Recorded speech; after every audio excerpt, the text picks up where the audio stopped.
Okay. 6 o'clock, 6:01 actually. So we're a little late, but we're here, gang. We're here. It's a Monday.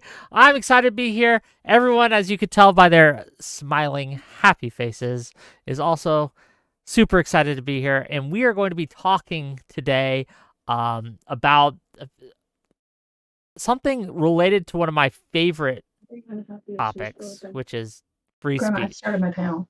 But I've started my yeah, panel. the Mute show's yourself, please. Yeah, if Oh, you just sorry. mute yourself, we like you're still not muted. It's connected to the wrong mic. My apologies. It's fine.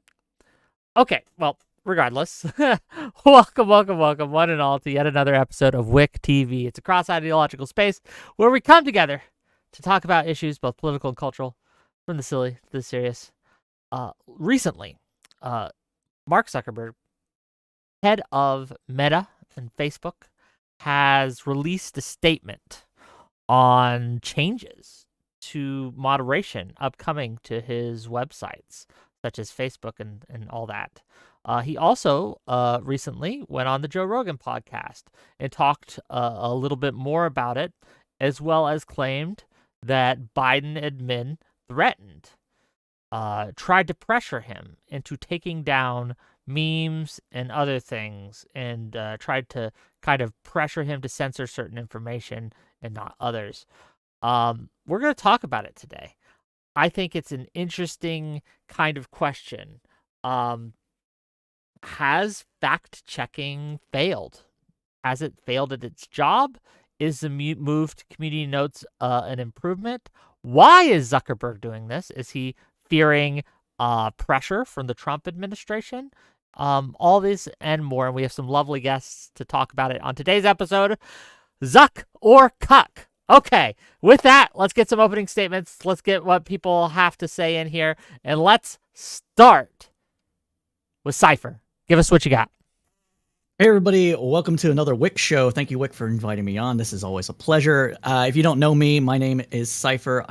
I record under the moniker of Cypher Report, where we give you the tools and analysis you need to decrypt the world. And that is what exactly we're going to be doing here today with the Zuck or Cuck thing that we are talking about. Because if you've paid attention at all to this entire rigmarole, so to speak, of what this is, you will know that Zuckerberg has actually changed his stance on this numerous times and is being a little weaselly fuck because he is actually scared of Trump repercussions, and he wants to bring back the conservatives to Facebook and get them on there. And so the admin changes, everything all like that is a combination of not wanting AI to get fact-checked and all that other stuff, as well as trying to win back conservatives to the platform, because that's where his bread is buttered, because Facebook is boomer book. And so I'm sure we'll get into much more of that as well. But as to the question whether or not fact-checking has failed, I think unequivocally, yes. We are in an age of not caring about facts. We want to be deep in our feelings, from the biggest snowflake to the basest of the Conservative Party. We all want to be reaffirmed in our beliefs. And so fact-checking that doesn't do that pisses people off. And so it is where we're at. So that is my opening. Okay, thanks for being here, and I'm looking forward to having you in the discussion today. Next up, we have Big Papa Buckaroo and her grandma, apparently. Go ahead. Can you guys hear me? Okay. Yes. Go.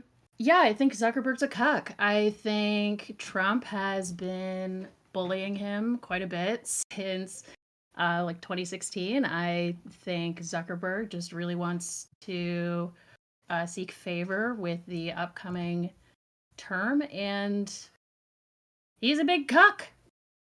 What do you know? Okay. That's all. So fair enough. Fiona's Apple, first time on my show. Welcome to the show. Tell people who you are. Tell people your thoughts, and we'll go. Hey, how's it going? I go by Fiona's Apple Pie on Twitter. I'm very active, but I don't take it very serious. And that's about it. Now, the question we were asked are if these changes are good or if Zuckerberg is just bending the knee to Trump. I'm inclined towards the latter. When reading Meta's release about it and listening to Zuckerberg's video statement, there was a lot of non-specific generalizations and vague gestures of bias and issues with moderation that were just left for the listener to interpret. His stated goals are to remove bias and to bring the rate of censorship down, but he doesn't quite make clear that said bias is an actual issue, nor does he really expand on any of it. So it kind of seems like he's just gesturing at a whole lot of nothing. Furthermore, when talking about moving his trust and safety team out of California to Texas, he says it'll build trust to work in a place where there'll be, quote, less concern of the bias of our teams, quote. And it's just a little odd to me that instead of explaining what that bias is or how that bias comes about, he's talking about addressing people's concerns of bias. And it's extra weird because his team isn't really getting its makeup changed. They're just getting a change in location. All in all, it's just a little strange that his announcement doesn't have much factual backing given to support it, and the timing is suspect. Dave Lee from Bloomberg, when asked for examples of the fact checker's bias, was given 3 examples with what he called weak evidence of systemic political bias.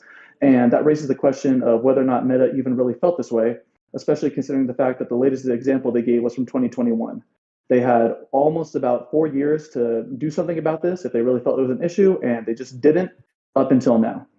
The timing, evidence, and the non-committal language really makes it seem like it's hard to justify, and it really makes me lean towards thinking that this change is just to appease Trump. Okay. Thank you for being here. We will get into it.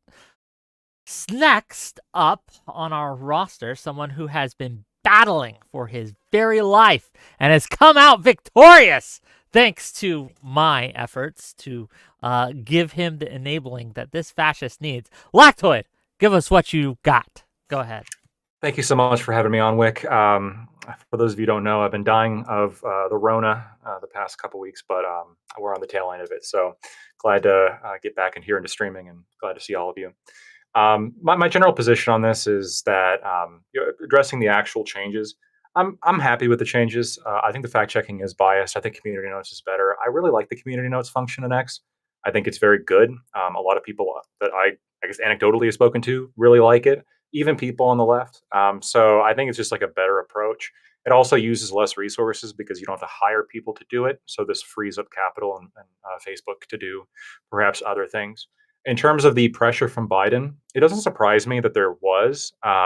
We know that the Biden administration had been involved in social media. We know that, I mean, we can't have amnesia about that time. There was a lot of vitriolic language coming out from that administration about how, we have to censor, we have to stop the misinformation. This is literally killing people, et cetera, et cetera. There appears to be a pretty heavy-handed approach. So I believe it. It is probably still a little bit Zuck dodging responsibility. It's very easy to blame somebody else. But I've got no doubt that Zuck was involved in a lot of that censorship and a lot of that negative stuff. But he's just trying to shift things because the culture has shifted. He even admitted such in his video. I think ultimately this is the real reason why they're changing this is because they're perceiving a culture change. And I think this is why the culture war matters. It's because ultimately these corporations have no principle. They're simply, flexible and spineless, and they're going to go with whatever the wind of the consumer base wants. And so if we can get the consumer base wanting conservative things, we can shape companies to be more conservative. So that should be the goal of any conservative. Okay, thank you for being here. Next up, another first-time guest on my show. How do you like to be referred to? Just Jack is fine. Jack is fine. Okay, I'll call you Jack. Jack. Okay. Give us your thoughts. All right. Well, first off, I'd like to thank Wick for allowing me to speak on this topic. My name is Jack, as I've said, and I'm part of the Ciderhaus podcast and other shows on the YouTuber John Ward's channel. We have multiple episodes released per week, covering various cultural topics and current events, including tomorrow at 6 p.m. Even though my politics may differ with some of the other panelists, I hope that this does not prevent us from still engagement and healthy collaborations like this in the future. Moving on to tonight's topic regarding Zuckerberg's changes of his policies on his platforms. My stance is that freedom of speech is in general a net good, and I welcome this new direction from Zuckerberg. Do I think that Zuckerberg actually had a political realignment similar to Elon Musk? Not really. People like to say that Zuckerberg is a lizard person, but to be more specific, he is a chameleon. He panders to whoever has the most political leverage at the time in order to curtail possible big tech regulations, which Donald Trump has made a policy promise of going after big tech companies for censorship as outlined in his Digital Bill of Rights proposal. But regardless of what Zuckerberg's motivations are, I still find this outcome to be worth celebrating. And this is a sentiment shared by the nonprofit civil liberties group Foundation for Individual Rights of Expression, or FIRE, as they committed the changes in policies, with several of them aligned with the ones they personally suggested in the past. One of such policy suggestions includes curtailing the influence of third-party fact-checkers who have come under scrutiny for bias and inconsistent standards in favor of community notes. Politically biased fact checkers do a terrible job of curtailing misinformation, and the process labels facts and opinions they disagree with as misinformation while leaving other types of misinformation up, giving the process of fact checking a bad name. I think it's unhelpful to look at this as a left or right culture war issue and instead look at it as just an objective win for overall freedom of speech. I expect us to contend over the efficiency of professional self-proclaimed fact checkers, of which I'm prepared to do. That's it. Okay. Well, thank you for being here, and we'll get into it as we go. I guess to start us off, I'll just ask the panel this question. It's open discussion, so feel free to jump in when you want. But the question is this, right? Regardless of why these changes are coming, and we'll get to the why later in the show. But regardless of why, do we think that this is going to make the internet more trustworthy? Yes or no? Absolutely Why not. Go ahead. Why?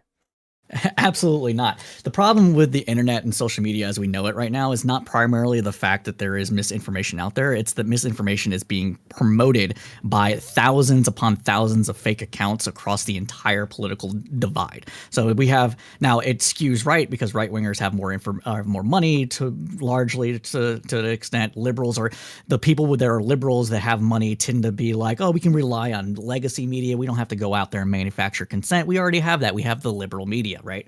So that's why you don't see progressive groups coming out with thousands of people. You don't have you don't have a clone on the left that is Charlie Kirk, right? You don't have a Charlie Kirk of the left. You just don't. You don't have TPUSA of the left. You have a smaller group that you can maybe point to that's kind of like them. I don't know, the Gavel Institute or something like that, but they imploded, and that was a self-funded venture by the progressive people like what was it, Joy Gray and some other people were behind that. There wasn't any big backing, so that like went away pretty quickly. If it's still there, it's not as high. So if we want to actually tackle misinformation on the internet, we have to do other things than just fact checking, because it doesn't matter how quickly you are with a fact check. It doesn't matter if you have a community note, because that's basically what Facebook fact checkers was doing. It was doing a little note, according to X, Y, and Z. This is not true. It doesn't matter for any of that. You have to stop it at the source, and that is the fake accounts that are pushing all the information. If you don't have something like that, you have to continue to manufacture consent, because we are hardwired in our brains to believe something if more people say it. And we are not good at determining whether or not somebody on the internet is a fake person or not. So that's why this isn't going to do anything. Community notes doesn't do it better than fact checking, doesn't do it better than news media information, none of that. Other thoughts? Go ahead. I think community notes has been effective. Like I see, I'm a user of both Facebook and X, and I mean, anecdotally at least, I see like community notes identify bots constantly. Right? They identify bots. They identify advertisements for gambling websites it goes against X rules. Like they're pretty specific. It's pretty impressive. I mean, you have a lot of nerds. Like these are the 4chan people who are able to tell shit by like what kind of wood is in the back of your in your background, right? Like they're obsessive, and they will obsess and discover issues and problems with videos. And I see plenty of community notes, and I think it's effective. I see it way more than on Facebook, and I think part of that is just the labor thing, right? I mean, it's easier when you have the entire site fact checking itself through community notes, as opposed to hiring a smaller group of people that has to spend way more time because there's fewer of them, and you got to pay them. It just seems like far less efficient. Sure, but if we're talking about whether or not community notes are going to make people believe stuff on the internet more, how many people that are, to be clear, more trustworthy, not whether they believe them more. Okay, right? trustworthy. More trustworthy, yeah. Fair point. So on the trustworthy front, how many people among conservatives think that Wikipedia is liberally biased? Wikipedia has an article on how it does have a slight liberal bias. Yeah, but like extremely so. Like to the point of where you can't trust anything, right? I mean, sure. It's a common thing. It right? is biased, though. It is biased, right? There is a bias. It is, to the left. but it's the same thing as community notes. That's how Wikipedia is done. Well, I understand, sort of. I mean, the different cultures is going to have an effect for sure, right? But whether or not it's I don't think it's like a horrific bias at Wikipedia. I definitely think there is a bias on Wikipedia. And there's an article on Wikipedia about that bias. Whether or not that's extreme or not is, I guess, a subjective opinion. But the question is, how is this going to make the internet more trustworthy, right, as a whole? If it's going to, yes. I I think it's going to be Yeah, so, better. I It's mean- going to be more Well, efficient. let's give It's gonna be- Fiona's apple here a try. Go ahead, Fiona. Yeah, but if you're saying like better and more efficient, like that's one thing. But the question is like, are people going to trust it more? We have community notes all over Twitter all the time. And when Elon Musk himself is getting community note all the time and he rails against the community notes, calling it biased, I mean, what does that really do for people trusting what they see and people trusting like what gets put on the internet? Yeah, I think that's fun. Like, you could have people disagree with fact checkers' opinions on Facebook or on PolitiFact, etc. In PolitiFact, Right. So then the question is though, like, what does this change do? Like, do people just like it because it's the name community notes and they associate that with Twitter and Musk and they like Twitter and Musk? Or Well, is no, it actually going to do anything? I think what's going to do is it's going to be more efficient and save more money, right? It's going to be better overall for the platform. You're going to see, I think, more community notes, and I think you're going to see they're going to save the company money. And This is a there's giant this question. assumption, though. Well, it's an assumption. We're all working off assumptions. This hasn't been implemented yet. Sure. Go ahead. You don't have to but raise you your keep hand. You're talking not in about- school. You said Okay, saving money. No, finish Fiona, Yeah, and then we'll go to Fiona, and then go we'll go to ahead, Jack. Yeah, these all just seem to kind of be like not answering the actual question that we were asked about whether or not this is going to make people trust what they see on the internet more. You talk about saving money, you talk about more effective, but that's not really like the question of whether or not people trust it more. I think if I see more community notes, to me, that means I can generally trust the platform more, because if there's something that happens to be fake, there's a higher chance that somebody's going to put a note on it saying, oh, by the way, I don't know if you guys knew this, but this actually is a video from 2013, not 2016. And then at that point, if I don't trust the fact check, I can go in and look up the thing to see if it's actually, the fact check's actually true. I mean, we have seen fact checks be wrong, right? I think the baby burnt out in Israel, like that was something where it was fact checked and then the fact check turned out to be wrong. Same thing with Tulsi Gabbard having gone to Russia. There was a fact check on that, and then that turned out to be wrong, and they had to walk that back. So we see examples of things being wrong. I think it's fine to fact check fact checkers. I think it's fine to look into it. But I also think it's good when you just like see more of it, see more opinions, see more, hey, this is wrong because XYZ, you should take a look at it. That to me increases overall trust. Yeah, but what makes that better than actual fact checkers that had been on before, the third-party fact checkers? Is it just the fact that it has the name community notes and people like that more, or is there actual better work being done that increases that trust? I think it's more work being done because it's a broader pool of people working on it. Assuming that it's going to follow the Twitter route, yeah. Assuming it's going to follow the Twitter route or the Wikipedia route or any number of different things. There is a level of speculation that we're working under here. Then I would say that it's probably I would give Lactoid this, but I just don't think it's actually going to. People can feel that things are more trustworthy. It's not going to actually make things more trustworthy. Does that make trust sense? Trust is a feel, right? Whether you trust something is it's not going to increase the amount of. It's not necessarily going to increase the amount of facts that get propagated versus the disinformation that gets propagated. I want to give the mic to Jack. He's been trying to get in. Go ahead. Yeah. So Lactoid shares my sentiments on community notes. I feel that's a better system, but I guess I have to open up a question to the people arguing the negative. What would you say makes third-party fact checkers like? Why do you trust them so much as opposed to community note system? Because I look at in preparation, I looked at 4 separate meta-analyses into the trust behind fact checkers, and a lot of people that are going to consume misinformation just naturally trust them. So doesn't that affect the overall success of fact checking at all? Because it's not just the overall goal of fact checking is not just to put a false label on something. It's to convince people to no longer consume misinformation. So if they fail at that, then is it not incorrect to say that these third-party fact checkers have failed? Community notes don't also increase people's likelihood of believing correct information and disbelieving incorrect information. It's just because people are going to believe with their biases that are reinforced on the platform that they're using. So that's why I brought up the whole thousands of accounts thing, because if you go into any Twitter thread about any political thing, you're going to get a deluge of people that are paying for Twitter. And most of those people that are paying for Twitter are going to lean conservative because that's where the platform is mostly, from the looks of it, at least politically speaking, at. And so if you're reading every single one of those comments, which I encourage people, don't read comments. Not reading comments is self-care. The greatest self-care you can take on the internet, because comments are shit for the most part. But if you're reading those, even if you are somebody that is highly sophisticated, you're going to start to question whether or not your belief in something is correct based on how the rest of the crowd is going. We've had numerous psychological studies going back to the 1940s that have proved this over and over again. The authority one proves this to a degree. There's that one that was in like 1956 or so. I can't remember the exact name, but they had basically only one person in the group of like 8 people was an actual person. The other well, they're all real people, but the only one person was somebody that wasn't part of the group that was doing the experiment. So they would all like say, hey, that color over there is actually blue, man. I don't know what you're talking about. And it was like this greenish, bluish color. And the guy's like, no, it's green, until everybody was like, no, it's blue. And he's like, okay, I guess it's blue.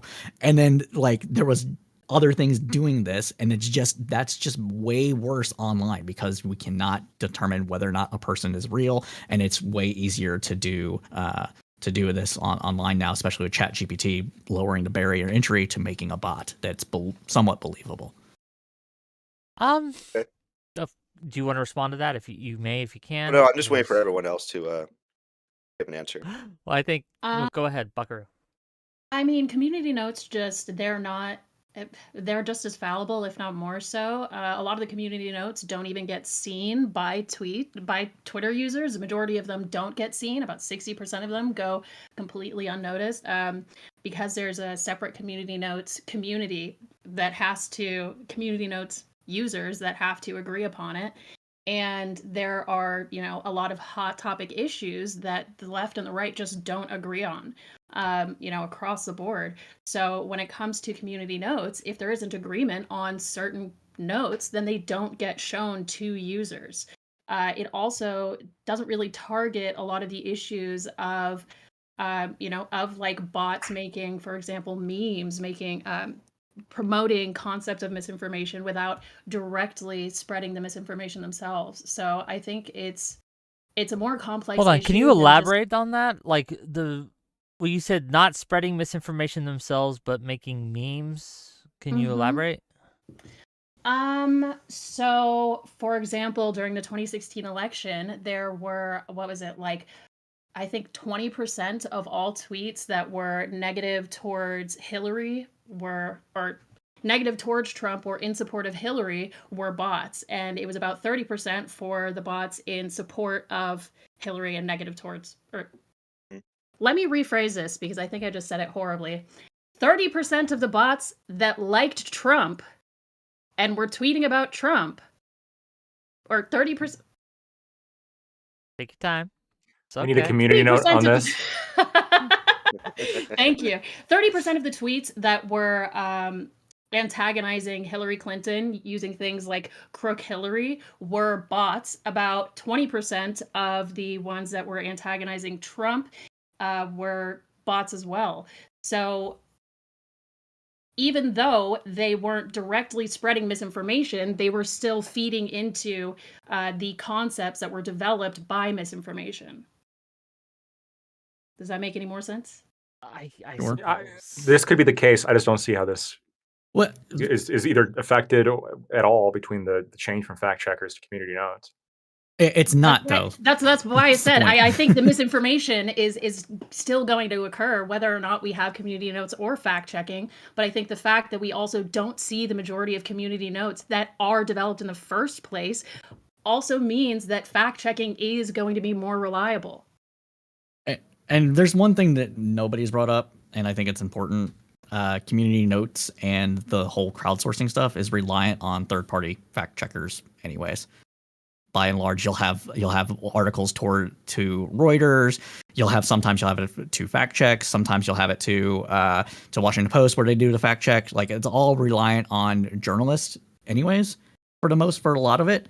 And right now with the change between what Facebook is doing now to what they're going to do, there's also going to be less money going to those organizations to do the work that they're doing because they made a partnership with Facebook in order to get some of their money, get compensated for the work that they're doing.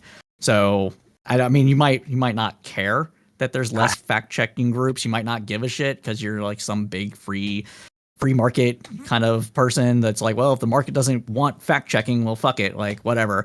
But that's just going to lead towards community notes if there's less people doing fact checks to degrade in their quality. Yeah, I guess I just don't see it on the difference between X and Facebook. It could be the case. We'll have to wait and see, obviously. But I mean, I think community notes is a good thing. I think it's very positive for the platform. I mean, to those, like, do any of you dislike community notes? Do you not like it that it's like, oh, community notes, this video is from 2013, not 2016. Oh shit, I didn't know that, right? Is that not helpful? I would Well, I prefer mean- that it comes from some source that we already can know and trust. You just said that community notes Hold is on. primarily journalists. Let me. No, I didn't say it's primarily journalists. Let's not what I focus said. on that for a moment. That we can know and trust, right? What makes a fact checker's? Well, first of all, I guess you'd ask, like, I'll ask you this: do you think that people, by and large, trust the fact checkers over in Facebook? No. No. Well, does anyone disagree with that? It depends. So could you- Depends. It depends if they could even list what fact-checking parties are being used in the first place, what fact-checking companies are being utilized, because these are fact-checking companies that are used for more than just Facebook. It's not. There Yeah, are like 5 major fact-checking companies, and I believe Meta was specifically using one. Let me see if I can find my notes. there's okay. We need to talk about this. So the way that Facebook was doing this was using multiple media outlets, not just fact check organizations themselves. They were using Washington Post. They were using the Bulwark. They were using not the Bulwark. What is the? It was National Review, but it's not. It's former National Review people, but not National Review, but not the Bulwark. Do you know which one I'm talking about? They were involved in fact Weekly checking. Standard? No, it wasn't a Weekly Standard. It might have been. I'd have to look it up. But the point is that they actually tried to gather up a somewhat ideological broad media environment. And one of the things that liberals didn't like about all this was that a lot of posts were coming back with post is wrong about Project 2025. And they were like, oh, well, you know what? Meta is using the one that actually helped write Project 2025. Of course it's biased, and they're like leaving this stuff, right? So it's not that there's I don't know. I just needed to put that out there because it's not just like factcheck.org. I'll jump in or here the because Tampa I think this Times is important, or whatever. right? I think this is important, right? Like, here's a problem that we were having. People will trust a fact checker if the fact checker agrees with what they think. Correct. If they Yes. don't agree with what the fact checker thinks, then they will find a way to paint this fact checker as biased. And that is the crux of the misinformation issue here. People will trust misinformation that they believe. They will call it misinformation if they don't believe it, whether it's true or not. And this is true for everyone, right, left, and center. Everyone. If you believe something is true, it is true. If you don't, it is misinformation, disinformation, etc. So the question becomes, how do we get out of this situation? Like, if you don't think that Zuckerberg changes will help, what would help? Well, can I expand on like bring a new element to this? Because I like Go to bring up how the courts view fact checks. Like is everyone here familiar with the journalist John Stossel? Yeah. I know who he is. Okay, so yeah, for those who don't know, he's a journalist for Reason magazine. Like, he leans right libertarian, I suppose.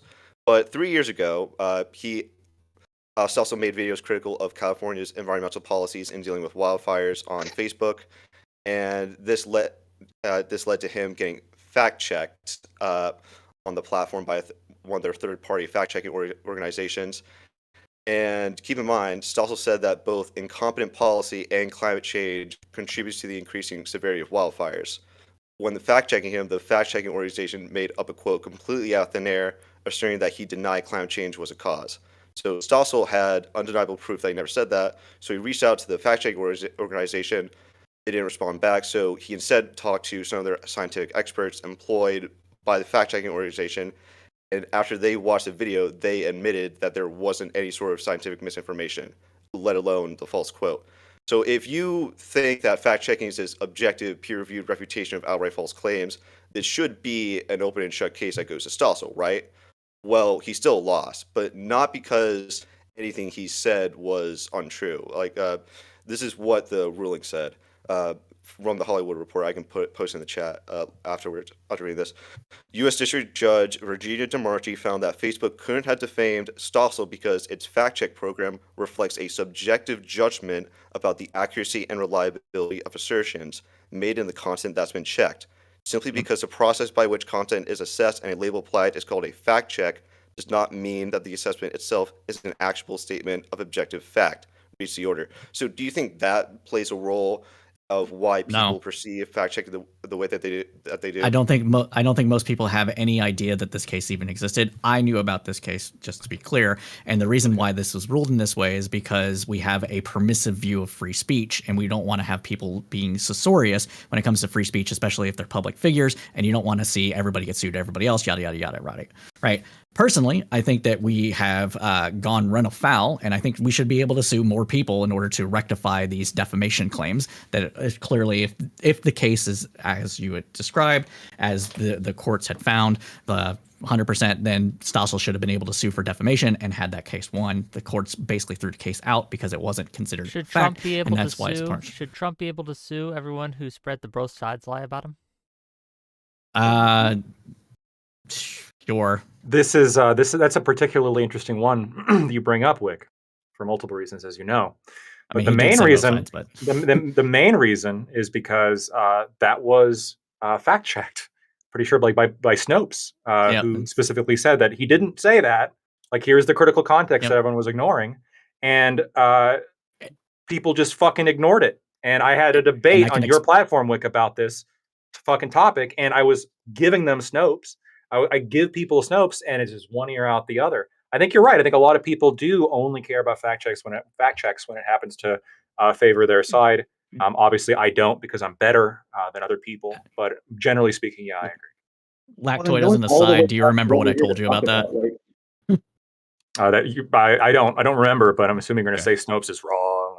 No, I'm telling why people don't believe what Snopes was saying. But anyways, it doesn't matter. It's a side. Oh yeah. So the issue here is like these defamation suits, libel laws, etc.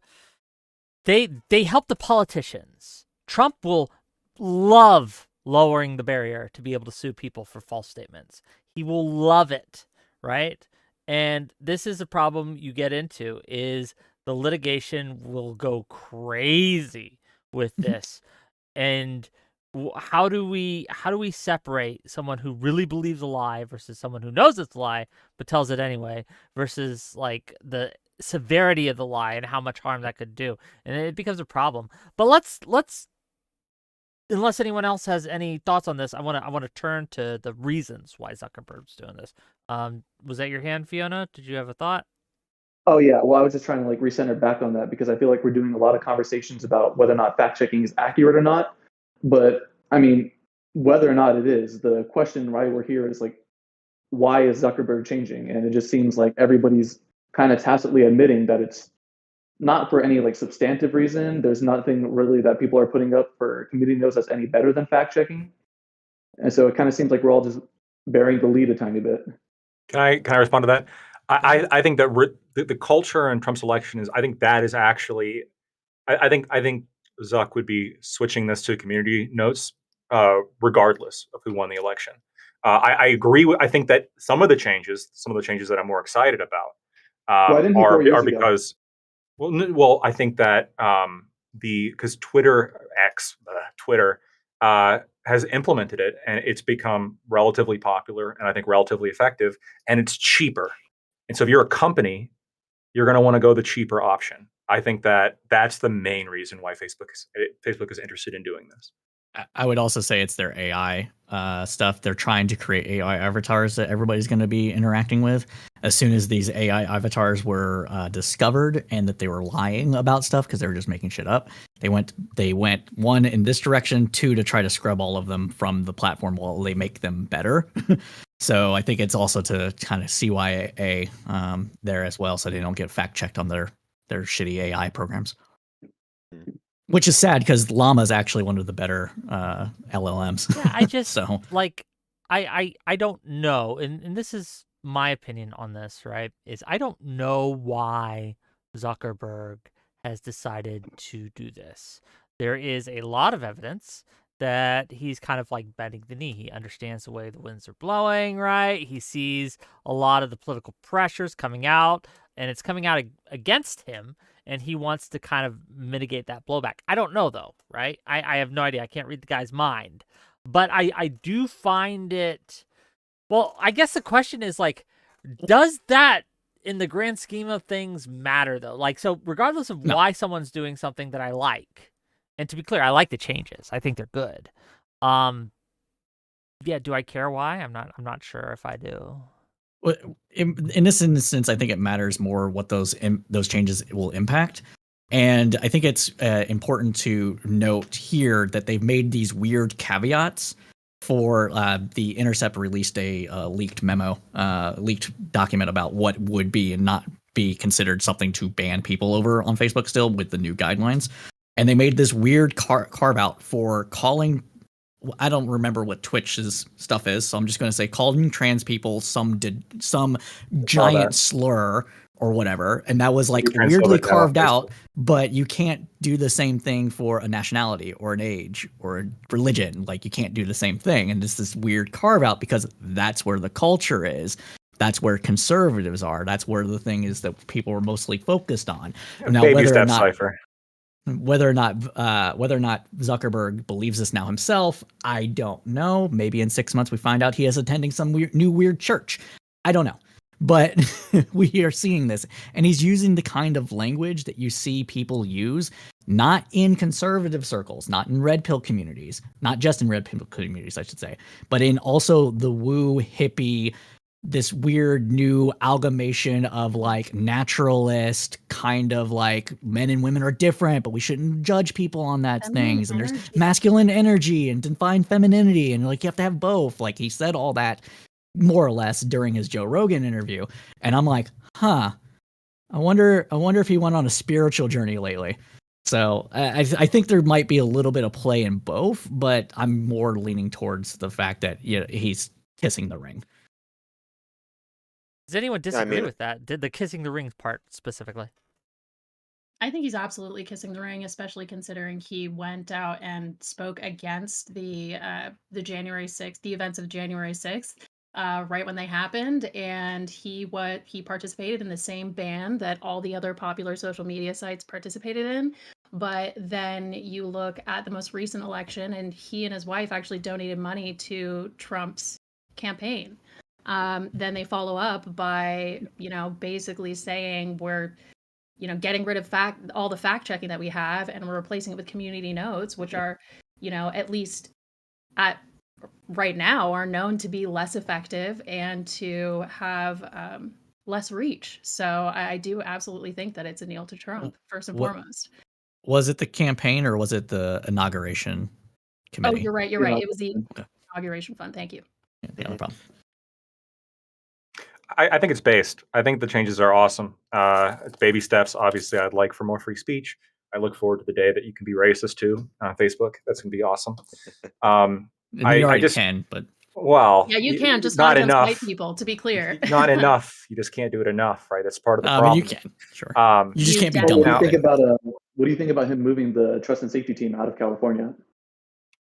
That's pretty cool. Not a virtue signaling, tax dodge. Why is that? That's exactly what I thought as well. It just seems more like an economic choice and a bit of virtue signaling, because a lot of people really like Texas. They love that it's a red state. And Texas lately has actually been referenced by a lot of online influencers, especially as being, the home of free speech. Come to Austin. It's the home of the comedy scene. Like, basically everybody online is arguing that Texas is a new place to be if you believe in free speech. So it just seems so weird. Awesome. Like, what's he changing about the team besides the fact that it's like out of California and into Texas? Like, even when he was talking about it, he said that he's like moving it because of concerns of bias. But is there bias? Were they biased because they're in California, or are they just trying to like look more right wing? What's going on? I could steel man that, but I'll let other people go. Yeah, well, according to a Harvard study I saw, just the overwhelming like political leanings of fact checkers are to the left. Like, that is true, but and that's what So Harvard, I can put Okay. it in the chat. I just didn't hear you. That's fine. Don't worry. Yeah, And we all Yeah. believe in implicit bias, right? So, I mean, it would Sure. follow that their actions would probably be somewhat tilted left wing. yeah, Well, yeah, but but does that mean that they're wrong? I mean, by definition. You Sorry. can be Um, wrong by not fact checking other people as well. Like these are Yes. steelman arguments for the other side because I feel like it's tilted, so I'm gonna play it. Yeah, I'm gonna no, do a no, little bit this of But both. I mean, like, is I that think showing it up is- though? Yeah, there will was a say- study for like PolitiFact, like the vast majority of the time, they will selectively fact check like right wing statements as opposed to left wing statements. You can, even if we're assuming that 100% of the fact checks are accurate, deciding which, like who to fact check and what statements to fact check, so that still is a bias, right? And it is a Yeah. community that has like tends to lean left wing. If we believe in concepts like implicit bias, it would follow that they like this group of people would be more likely to skew left in their overall behavior. Plus, Texas has a better tax scheme. So again, it makes perfect sense. Yeah, but is the team actually changing though, or are they just getting moved to Texas? Like, what's All right. changing about the So actual? I think Personally, not either way, against- Dana White, either they're way, still I think it's white. better. Either way, if they're Yeah, there is changing that. it, I think it's better, like a better people. But I think that like removing people from an echo chamber and putting them That's what I was into a gonna say. community Yeah. that has people of like a diversity of viewpoints, I think that can help fix them too. I think we can fix Californians if we move them to Texas. I'm also Go ahead. No, I've just seen give it. what happens. I'm also Buckaroo, personally not Buckaroo. against- And deny them the right to vote. I'm Just real also quick, for a personally little not while. against. Buckaroo. I'm personally not against more fact checking on the left. I think fact checking is good for both sides. I think it's necessary if you want to have informed voters. I think misinformation is extremely rampant on both sides, although it is utilized by Republicans and by the right to a much higher degree. I'm not against fact checking the left in just the same way as fact checking the right. My issue really is the idea that we should remove all the fact checking and instead just have like what's essentially a post-it note on the tweet or on the post that may or may not actually be seen by the people who are reading it. Okay, so my question then to this panel is how many people on here actually use Facebook on a regular basis? Okay, so would you keep saying that, Buckaroo, but that's all the fact check is for Facebook. It's just Yep. a little blurb on those articles.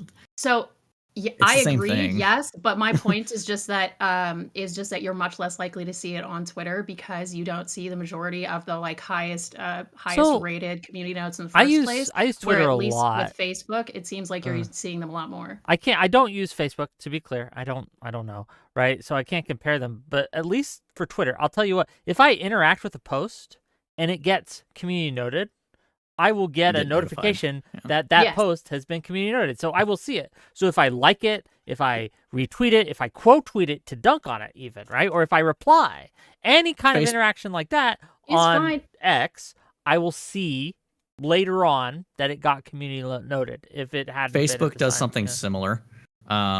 If you share something that has been fact checked, it will tell you that's been fact checked, and then you're given the option to delete it or like edit your post, stuff like that. It encourages you to do one or the other depending on it.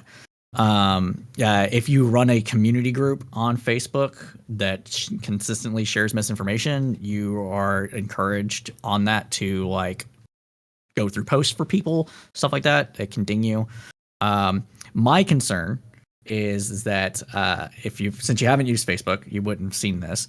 But in a lot of posts now, they have AI driven community comment summaries at the top of many posts.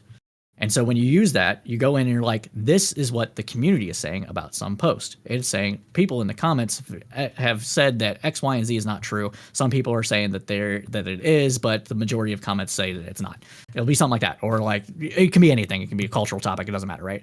I'm worried that that's what community notes is actually going to end up being. It's just going to be AI summaries and not actually anything else like that. I've fear the same thing might happen with Twitter, but Elon Musk is kind of a strange guy, so we'll see. But yeah, we talked a little bit about this, but yes, there's a level of a carve out for the whole trans thing, but in addition to that, Zuck said that they're going to raise the overall standard generally when it comes to moderation.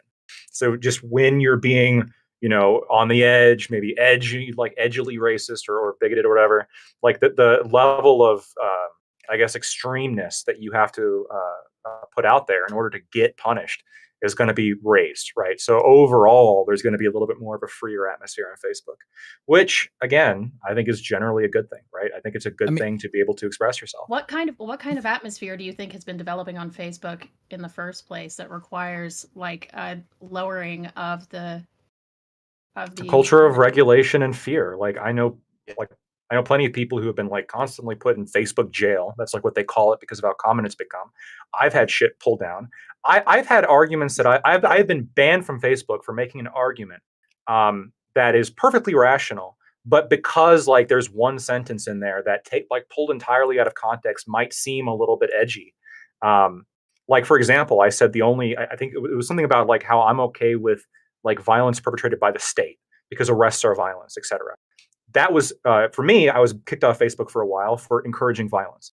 Right now, I could. AI problem. I guess just personally. Well, no. This wasn't an AI problem. This was. I mean, this was like years ago. So I mean, maybe. I don't know if AI was around back in 2019, but it was. I mean, I would also like to note Facebook does have like a pretty considerable trust factor system set up for different accounts. It's pretty obvious. They're dismantling that now. Oh, they're dismantling it. That's one of the things they said there might be dismantling. Just real quick. That's like just when real people quick. are talking about. Just real quick, $10 from the soy pill. Thank you for the $10. This is Trump's America, and it is legal to dead name. Stop calling it X. It was born Twitter and will die Twitter. Thank you. I still call it Twitter. X is a terrible name. Well, technically, they kind of, I think in 2023, they Facebook quietly or Twitter quietly reversed those policies. Yeah, so technically binds America, but yeah. But when it comes to getting back to like bias in general, wouldn't full right wing bias look like just Zuckerberg hiring fact checkers from right wing perspectives and just firing all the left? The guy that's now in charge of the community safety team or whatever is a known Republican political operative that's been around GOP political stuff since like 1999. He was part of he's like either a senior advisor or a part of the Bush administration, specifically. And White, right? he is a Trump. He's a Trump. This is a different person. Huge Trump backer.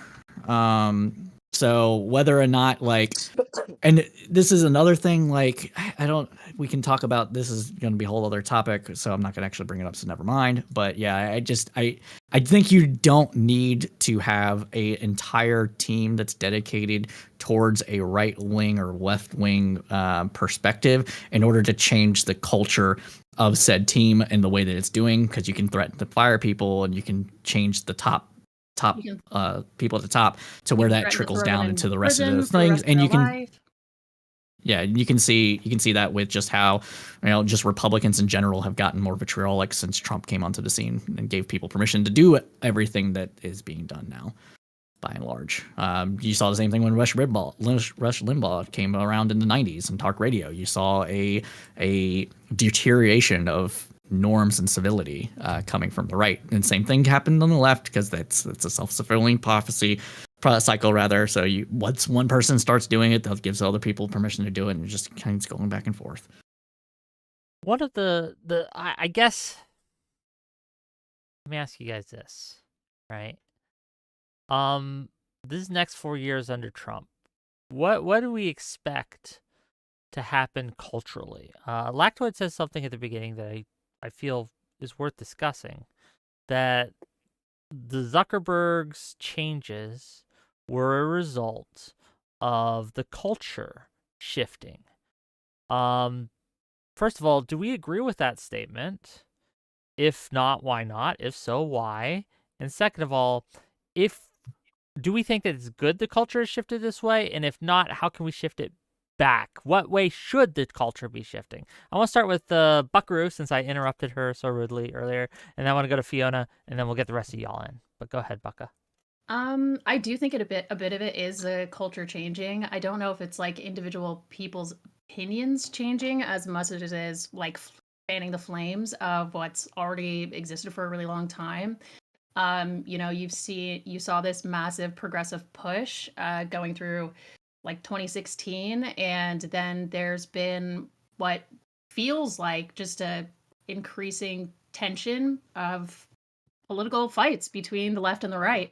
I think it's been really radicalizing for a lot of people on the left and the right, and I don't know if I see it getting better or just getting even more insane over the next 4 years. When you say insane, what do you mean? Well, give me your worst case scenario here. Worst case scenario. What do you think? What do you think's coming? Scenario? Yeah, worst case. Worst case scenario. Worst case scenario. Trump says something that sparks, massive outrage amongst the people, or there's yet another political event that causes a bunch of rioting, and then we see a massive civil war, and America is completely demolished by 2029. But that's worst case scenario, which I don't think is the most likely case scenario, I will say. But what are the rest of your thoughts on this? On the culture shift? Go ahead. I think everything's just going to shift to more line. Just 2 days ago, we saw that there was a massive story about fire trucks from Oregon getting stopped in Sacramento on their way to LA to help out for DEI emissions testing to make sure that they're actually green enough to get there, and that ended up just being a blatant lie. DEI emissions testing? Could you explain what you mean by that?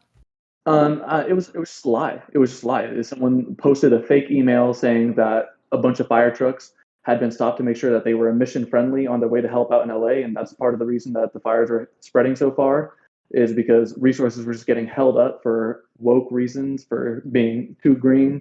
But I think just the culture shifting towards lies like that spreading before the truth ever has a chance to catch up to them. Is that I don't know different about that. than? Yeah, hold on. Is that different than Yeah, any other think point that's in been the truth? history? Right? Yes, it's different than other points in How history so? because of scale. Yes. I mean, I Exactly. think when Scale. we're talking about like the culture element of it, I think there's a couple things. Political partisanship has been increasing since the 90s pretty significantly. It's both parties, but it actually is primarily driven by the left. Left wingers are much less likely to say that they have a conservative friend. They're much less likely to say that they want to have a conservative friend. They're much more likely to cut off a friend who happens to hold conservative beliefs than vice versa. Now, you do see a trend, though, happening the same way on the right. The right does cut off left-wingers more often than they used to. In fact, going back to the 90s, there was a tremendous amount of convergence on political beliefs, and also the vast majority of both parties thought that members of the other party were good people and were Americans, and we're all in this together, et cetera. That's simply not the case anymore. And there's Pew Research on that, which is again pretty upsetting. But when it comes to that sort of keeping people separated, I think that in my opinion, one of the culture shifts here is there has been a culture shift sort of to the political right of the U.S., which tends to be more in favor of less censorship on social media in terms of being able to just basically say shit. I think the left tends to be more in favor of censorship on social media. They tend to be more in favor of in order to keep this inclusive and diverse environment, we have to remove people who don't follow the sort of the political ideology or express certain things that we find to be detrimental to that overall social goal. And so I think there's a perception that the overall country has moved more towards the right, more anti-censorship. I mean, that was a major issue in the 2024 election. That actually came up on one of the top issues, like freedom of speech. J.D. Vance talked about it during the debate, literally complaining out there, hey, this is bullshit. We get censored all the time. And a lot of Americans agreed with that. And I think a lot of people who run these social media sites are seeing that. And again, because corporations just sort of, this idea that any of them actually stood for anything, I think is pretty hilarious, because by law, they have to only stand for one thing, which is making their shareholders money, fiduciary responsibility. By law, that's what they have to do. And so if their quote unquote values and principles no longer align with what actually is important for making them money, which is, again, the consumer base being less censorious, then they have to switch. And that's exactly what you're saying. Yeah. So go ahead. I'll wrap it up. Okay. Yeah, so I pretty much agree with everything Lactoid just said. I think a lot the cultural shift that we're going to see is companies realizing, hey, like free speech is actually really profitable. We get more engagement if we allow more people to speak, and that just seems to be the trend Trump is going to establish. That just seems the trend Trump's going to put forward because, like I said before in my opening statement, he is very much prioritizing a digital bill of rights more so, or just going after online censorship more so than he did in his first term. Digital Bill of Rights. Why Can do you you think hold that on just is? real Why do you quick? think Just he actually cares about online censorship as well? well, answer that question, but answer my question as well. When you say Digital Bill of Rights, what do you mean? Go ahead, answer the both questions. Oh, well, digital bill of rights, when he announced it, it's just reforming Section 230 so that reforming, not taking it away. That position is dumb. But when he says like reform Section 230, it's basically if a company is if a big tech company is editorializing legal speech when they claim that there's too much when they can't go after criminal speech, then they should be subject to penalties. That's basically. Or they shouldn't be protected by 230. Yep. So Just, can you answer just why real do quick. you think? Yeah, just real quick. Oh. Gang, there's 100 of you watching on YouTube. You have 13 likes. Hit the like button, you weirdos. Okay. Anyway, carry on. So I No, find Buckaroo it really... was asking a question. Buckaroo. Okay, fine. Fair enough. Wait. Under the This is a new question to Just culture. Jack. Oh, sorry. This is a question to Just Jack, but this is actually a question to everybody on that side. Why do you think Trump actually has an issue with censorship? Do you think most of it is actually political or for the people? Yeah, I think his voters are the Trump ones has that an tend to be issue with censored. Both. Oh, Yeah, like everyone I tried don't to answer at once. Give it to Yeah. Fiona, then to Jack, then to Lactoid. Yeah, I don't think Trump has an issue with censorship at all. I think that anybody who says that is falling for him grifting and trying to say what's convenient at the time. I mean, we know that he threatened Zuckerberg with life in prison over his perception of election fraud or election meddling. He constantly talks about opening up libel laws and trying to pressure either social media like Twitter to take down posts that are mean to him or to take down news sites that say things that he doesn't like about them. I don't think Trump has an issue with censorship, and I think people are falling for it if he says so. Also, to be clear, right now, Trump has began litigation against Ann Seltzer for a poll she released during the election. So again, if anyone thinks that he's not if anyone thinks Trump is above litigation and trying to censor people who say things he doesn't like, there you go. He's actively doing it right now. We've even seen it with some of his friends, like Elon Musk, who every time he's challenged on Twitter or every other time, you can see accounts go down. You can see posts get taken down when he doesn't like what they have to say. get removed. Yeah. So, But, I know Cypher, you had something you wanted to say earlier. I would like to hear it. Yeah, so I think it's really funny that we're talking about Section 230 because really 230 is the only reason social media exists. Without it, all of these platforms would have been sued out of existence. Now, whether or not we should reform it is kind of a separate matter to that. But I do worry that if we start talking about making it to where a platform can't moderate anything, that we're going to see everything devolve into 4chan, and actually a lot less people use social media because nobody wants to be an attack. Right. I mean, that's fine what? to me. Lots of people using social media, which rots your brain. I'm addicted This could to fix social America. media. It is my addiction.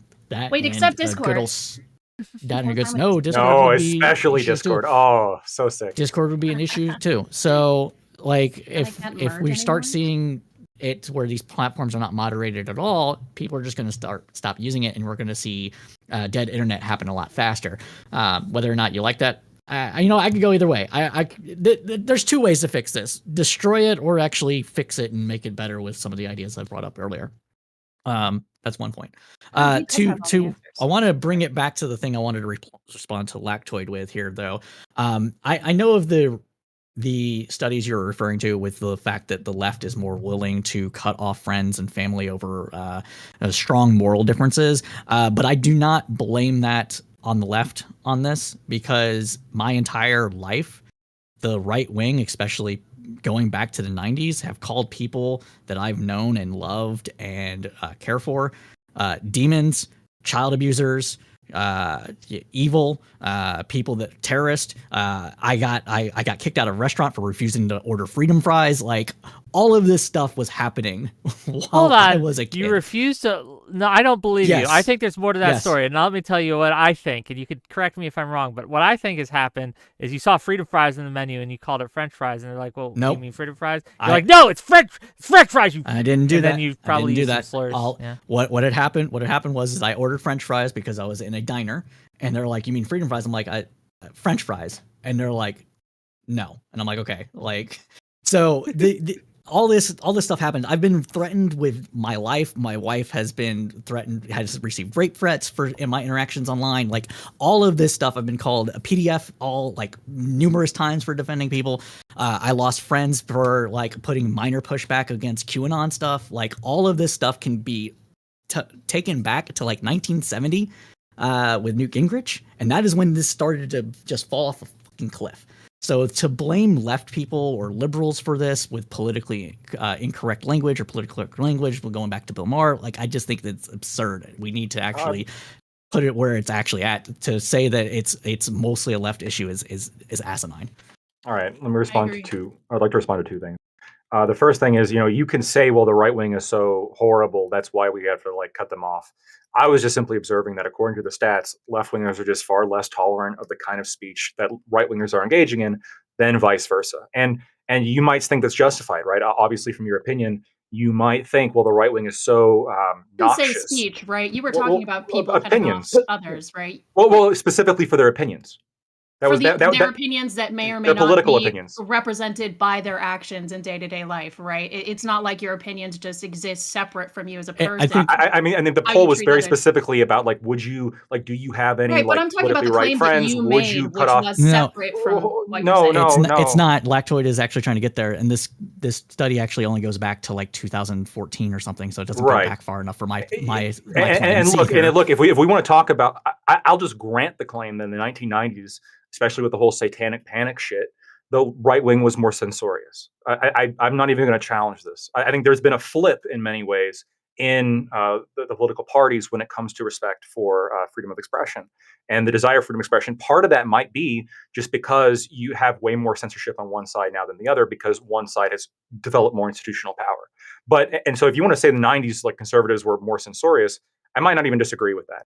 But what I'm saying is, based on the study I saw, right, left-wingers are less tolerant of the opinions that right-wingers have. They are less tolerant of that ideology. They're more likely to cut them out. They don't want to be their friends. They don't want to be around them. I personally have experienced this, right? As somebody who shifted from left wing to right wing, I can tell you that there is like a massive social cost to doing so. And you can say less on this. You can say, and then I have another point I want to respond to. You can say that like, well, the right wingers, this is because the right wingers' beliefs are so noxious. But in some ways, I think that that sort of like proves the point, right? Like the point is, you guys dislike right wingers so much that you want to cut them off, and that's contributing to political partisanship. Yes, and this is exactly what we see happening. Right wingers think that you guys are literally murdering children by the millions, and they're still more willing to talk to you than vice versa. That's incredible character. Statistically, they are. I can show you that study. Hold on, gang. First of all, $5 from another new account to say Lactoid is correct. I'm banned on Wix Discord for right wing debating too much. No rules violations, doxing, and threats, etc. What the fuck? DM me. I don't deal with my Discord. My admins do. I disavow. DM me on Discord, and I avow. we'll see what we can do. Another new account. That's definitely cacao. I don't know. Right, I don't know the details, and I'll have to look into the details to find out whether or not you're telling the truth or not. Right? I'm pretty, I will say also, right? I do have a question for Lactoid as well. I understand. I get it. We'll get to it. I promise. But I do want to back up a little bit of what Lactoid's saying here, at least when it comes to the left being censorious, right? And very unwilling to deal with people who are on the right, at least in the communities online that I'm part of. Right, because in real life, I live in a very red area. I don't have a lot of left-wing people around me, so I can't speak to that. But I can speak to the online communities I am a part of, and that I see and that I deal with. There is talk within a lot of left-wing communities of making it illegal to do disinformation, of rounding up people who do disinformation and either punishing them criminally or civilly. And this has been a huge And push what from kind a of lot of people on communities the have left. DGG, for the right tried example. to argue for rounding up? I just have a question there. Lactoid, I would I love just to told you. know. DGG. I said that the right likes to round up. Oh, the what right kind of also communities has is the some right problems trying to with round that. up compared to the left? They're The trying left to is like, Illegal I don't like immigrants. misinformation. Illegal The immigrants right and is things like, that, yeah. you know what? You guys have all of these different traits that I just disagree with. Lactoid, I would love to know if there was any information in the study that you're referencing about the specific opinions that were seen to be intolerable in the first place. It was just party affiliation, right? So like Democrats are much more likely to say like, if a friend of mine became a Republican, or like, do you have Republican friends? No. If a friend of yours became a Republican, would you cut them off? Like Democrats more likely to do that, et cetera, than vice versa. So it's purely based off party affiliation in the U.S. Wasn't it by like 5% more though? It wasn't very high. It was. It was more than that. I can find the exact. It was more than 5%? I would love for you to find the exact. Sure, I'll send that to you. I trust you on it. There's also, but just keep in mind, like there's another. I can find you a different study as well. This is magnified exponentially when it comes to college students, right? When it comes to conservative college students, they are far more likely to be tolerant of other people's political beliefs, partially because they're in a minority, and an oppressed minority is obviously going to favor general policies that protect them. But then left-wingers, who are much more likely to, you say something like offensive, you say something bigoted, we want you off our campus. That is way more common. One sentence response to something that was Wick actually asked us earlier. Do I think that Donald Trump is this big free speech guy? I actually don't. I'm more confident in the people surrounding him than him. He has a history of being unfortunately pretty anti-freedom of speech. I don't know if you guys remember it. He sued Bill Maher when Bill Maher called him the son of an orangutan. This guy, and he said he wants to ban burning the flag, right? I'm not saying that Trump is good on this issue. I'm just, I think the main reason why he's interested in this is because of pressure from other conservative organizations and people that are far better on freedom of speech, like Elon Musk. And also the fact that his voters are the ones that are primarily targeted by the censorship, right? That's sort of like us mentality. Mm-hmm. How do we know that they care about freedom of speech when they vote for him 3 years in a row? What policy did he outline that would I want to be cause clear. more censorship? Right wingers, I don't believe a lot of them really care about free speech. I really don't. I disagree with that. It's a well, crutch Lactoid, I to have use a politically. study here too that I was looking at. It shows that over 50 to 70 million Republicans are willing to vote against freedom of speech and vote for someone who is censorious 3 elections in a row. Does that mean anything, or are we just looking at opinions of whether or not people will be friends? Well, how does that study define freedom of speech? Like, he's just referencing the elections. It was the elections. Yeah, I think so. People... I mean, like, if people are willing over and over again to vote for someone who said that he wants to take people to court for saying things about him that he doesn't like, for someone who reached out to Twitter personally to get a tweet about him taken down that he didn't like, I mean, are we really going to say that these people care about freedom of speech if they're just willing to overlook that time and time again? I think so, right? As somebody who cares tremendously about freedom of speech, who also voted for Trump, for me, it was a lesser of two evils on this issue, right? If there was somebody better than Donald Trump who had a chance of winning the election who was better on freedom of speech, I'd be more interested in that person. But do you think Biden was better on freedom of speech? I think Biden and Kamala would be worse in terms of like the overall culture that we're talking about on freedom of speech than Donald Trump, especially Elon Musk, who was backing Donald Trump. I think Elon Musk has a tremendous amount of influence on Donald Trump on this issue, which is good, right? I want like more free speech libertarians to be like in Trump's ear on this issue, because I think that he's more likely to be swayed on this issue than people like Kamala Harris, who generally don't get these people's votes anyway, right? They tend to be pretty anti-libertarian. Let me get some super chats. And Buckaroo, I'll give it to you as soon as we read the super chats and everything like that. I appreciate you. Dylan Bowser, 3-month membership. Thank you. You're all dumb, but you should be able to speak. Well, thank you. I appreciate it. Happy Trees for $5 says, I understand wanting sources for claims, but I thought the point of good faith debate was that you take your opponent's claims in the best light possible. Thank you for the $5. Did I miss any? I don't think I did. Let's go to Buckaroo. Buckaroo, finish your statement, please. Do you have any like public statements that Kamala or Biden have made specifically promoting censorship? Biden, Jankowicz. Yeah, they appointed disinformation czar Jankowicz, and a judge found that they were censoring people online. Yeah, Mhm. specifically, yeah, especially about the COVID shit. Okay. And even right now, like they're talking about Wait, like what running COVID stuff? disinformation. Well, huh? It doesn't What matter. COVID stuff? What the COVID was doesn't matter. The point is that Yeah. people were being banned and it was But being encouraged. Yeah. yeah, No, I mean, and even who was banned for what? Like, when did this happen? Biden was supporting, like, censoring people who were vaccine skeptical, who were, in Yeah. fact, we can't even go into it all that I much mean- because we're on Twitch and there's a lot of censorship here. yeah. Okay. Well, I know, but like, where'd you see this? Where did Biden come in support of banning people Well, for COVID? Zuckerberg Where- himself talked about it. Like Zuckerberg himself talked about it in the Joe Rogan They were- podcast episode. Yeah, Well, but that Yeah, can't I be saw Zuckerberg talked Zuckerberg about a go out lot and of cuck things himself so that- that he could say it. But yeah. where was this Hold shot? on, do you think Like, was this- Zuckerberg was lying here? I do. I So, personally believe do that he you- was lying. Yes. Why did he bring 100%. anything up? Actually- Why did he show anything about it? Why did he just say it and then like not talk about any like specific emails or any sort of like request So, made? He I just said it. I do have a follow-up question for Lactoid in a moment as well. I also want to Okay, get well- our new guy here, Ryan, in a second, but ask your question to Lactoid, and then we'll toss it to Ryan. Oh, here. so are you suggesting that Trump hasn't ever like made any public pushes for censorship, or that like nobody in his party has? So why would you argue that Kamala and Biden are inherently going to increase censorship, and that Trump is going to decrease it if Trump has participated in censorship just as much? Yeah. Well, I don't know if it's just as much, but again, what I said is you have people like Elon Musk who have been incredibly pro freedom of speech, and you have large groups within Despite participating in censorship himself, to be clear, he does censor people quite often, especially when they disagree with him directly.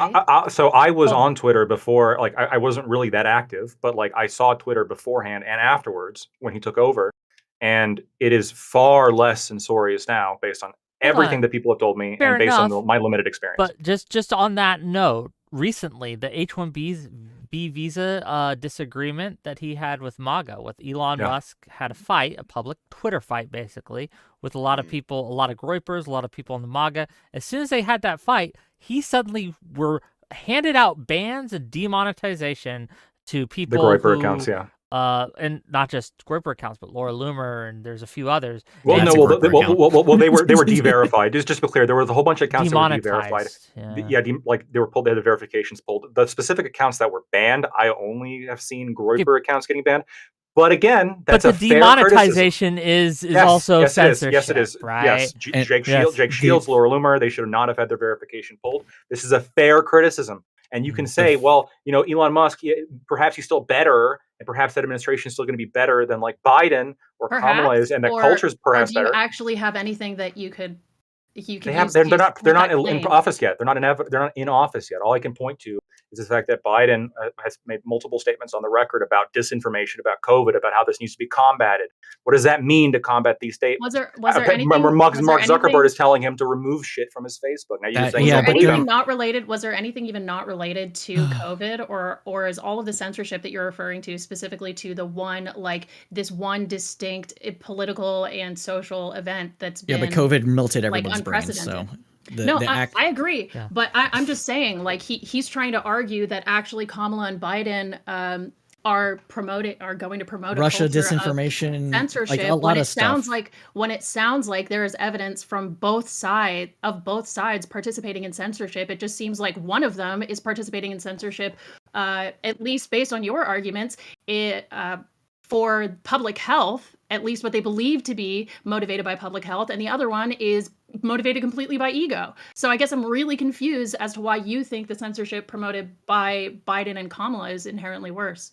No, so Also, I wouldn't again, even grant that. I mean, we still I don't made have the I a wanna Shani hear- respond I would love to hear Thank you. Lactoid's response. Please. I made the Shani Tutor's arguments, but I just want to point out that, like, yeah, he banned Groyper accounts. Groyper accounts aren't even going to be allowed on Facebook, right? They haven't even been allowed on Talking Facebook. about whether they're allowed on Like, Facebook. they're not going to be allowed talking on to you- Twitch. I'm talking to you What I'm specifically saying, about the culture. Hold You up. heard my question. What I'm saying is that, like, the person supporting Donald Trump is much more pro freedom of speech. Who is in Trump's ear is much more pro freedom of speech. Yes, you can point to the fact that he banned Groyper accounts. That's bad, right? That is bad. Now, a lot of them had been brazenly Regularly bans breaking people who disagree with him. brazenly breaking the rules, like by spamming the N-word and stuff. But I agree, like, that should be allowed ideally. But again, in terms of being less censorious, X is far better than other social media sites. And the fact that somebody who acquired the social media with the intention of making it more pro freedom of speech is the person who has the president's ear. And I think that's a good thing. Okay, I'm gonna put a pin on this because you guys are gonna go back and forth forever, and I want Ryan to get a chance to come in. Ryan couldn't be here on time, but that's okay. He's a little late. Ryan, you've been hearing what we're talking about. What are your things? What are your thoughts on this? Go ahead. Oh wow, we can't hear you. Beautiful, wonderful. This is great. While he works that out, I guess like the idea, right, of switching the culture. Who would disagree with this statement? The culture around censorship today in America is better than it was 10 years ago. Yes or no? The censorship in America today is better than 10 years ago? The culture around censorship. 10 years ago would have been 2014, so Probably worse maybe now. 10-ish years 20, ago. 2015 now. I don't even Yeah. know I mean, if it depends on what- censorship was on like the public mind. I don't even know if censorship was regularly was- discussed. Right after the Trump election, it became a thing. The fact checking and stuff didn't really happen until after the Trump election. That's when that was because everything of the got Russian pushed. disinformation campaign and the fact that we actually proved that Russia was actually involved in these things with different stuff, and that's when it came on thing. It wasn't an anti-Trump thing. It was to fight against foreign influence, which is why it Foreign influence that primarily led to came Trump's around. election. Yes, It didn't, but it didn't really lead to Trump's election. No one would but have. it No one would led- have cared at all if it had led to Clinton's election. That's not true. I You would have had the think right. You would have had the people who right were wing. in You would have had the right wing institutional just power. be taking the position on this that the left wing Sure, took. but Yeah. It wouldn't have mattered. why is this? The point People are is- saying this is a weird question. Why is it a weird question? Who asked us weird? Oh, the one you asked it. Oh, the one you asked. What? Yeah, like is the culture in America around censorship today better than it was 8 to 10 years ago? I mean, like I said, it's worse. We elected Donald Trump twice. People don't care about censorship, but they're okay with it. They want it. Is that what people believe? Well, I mean, it's to me, it's a broad question because which aspects of the culture are we talking about? Because I feel it's in terms of artistic expression, we've done better. It's overall better for the culture, but in terms of certain political opinions, I would say it's gotten worse. Yeah, that's true.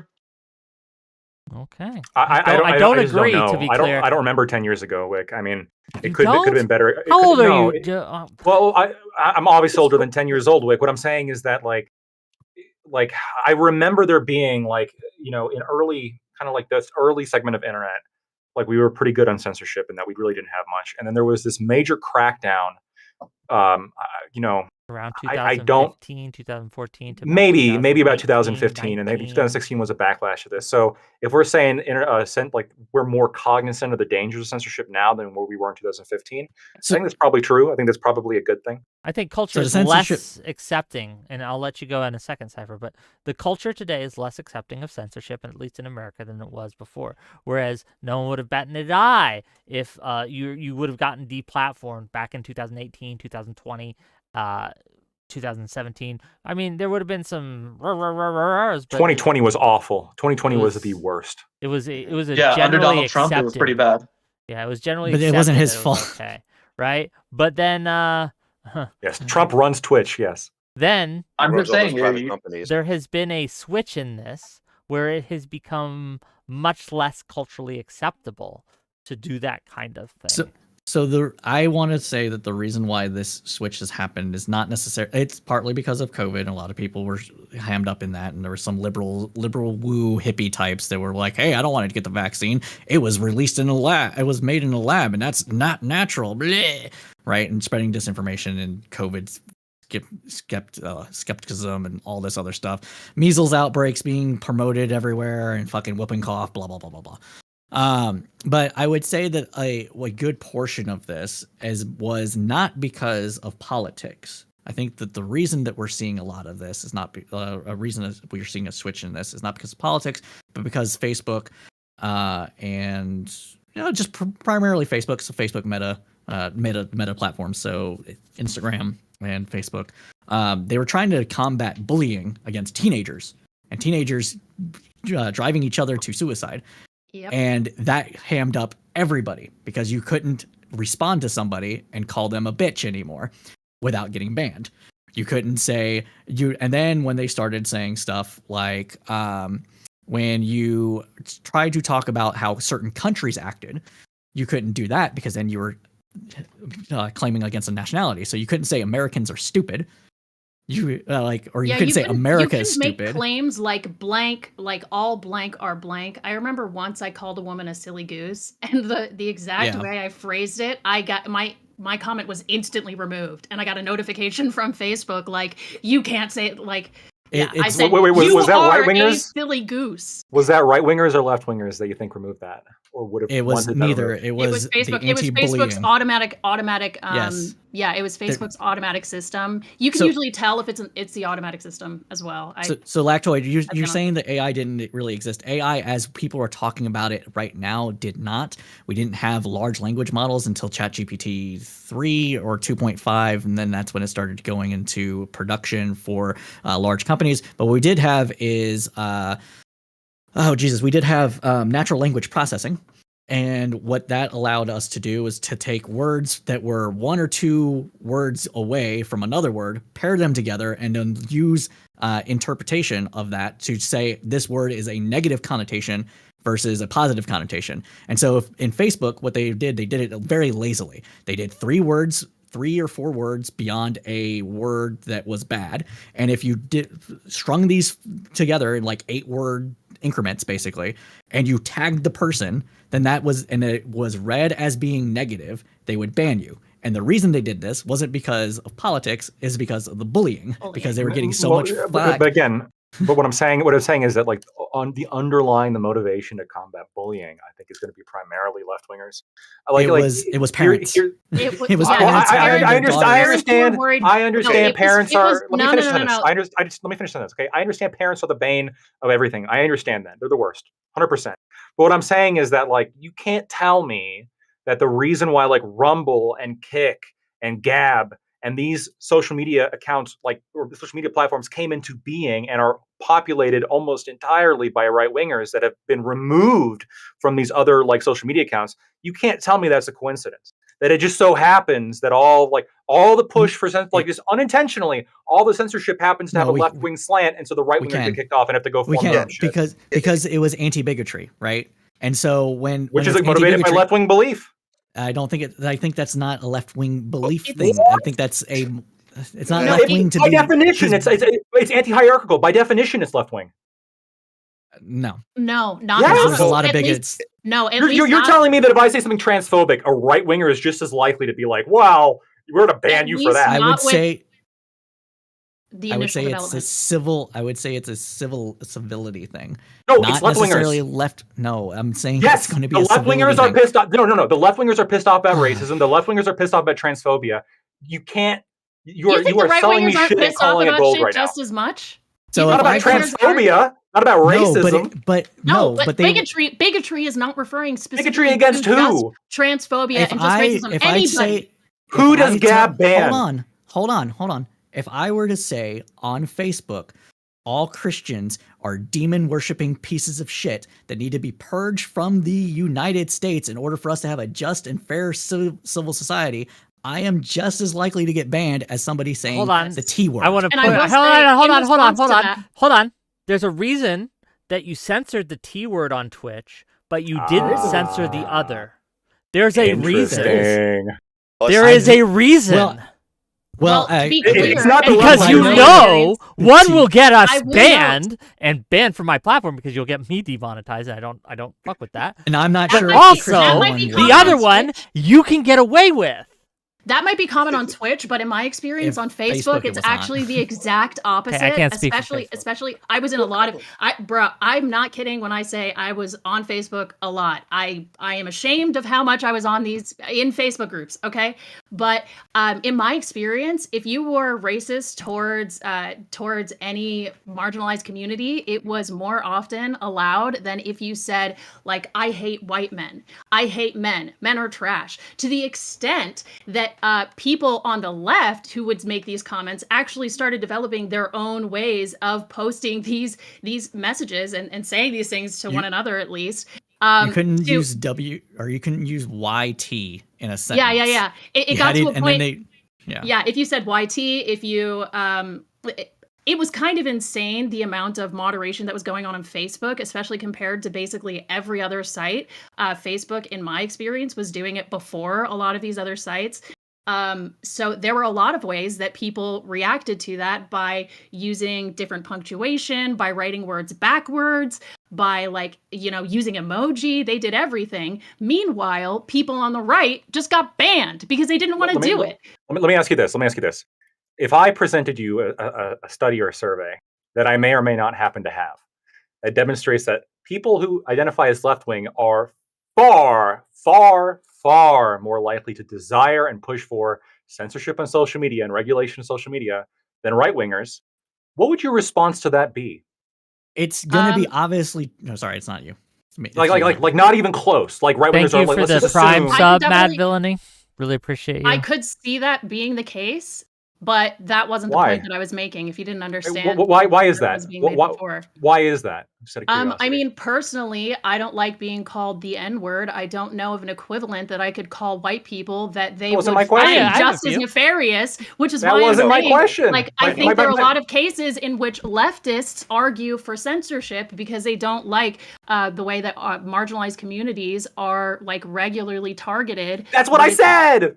Yeah, you're agreeing with Lactoid now. I I already said I didn't disagree with him. I said when he said that, I said I don't disagree with him. But the reason I don't disagree with him is because I think a lot of people on the right are typically a part of communities that aren't marginalized in the first place. So there aren't as many special words. Right. So you want to enforce your left-wing beliefs with the history and remove those Did I people say who I use wanted to do marginalized that? language.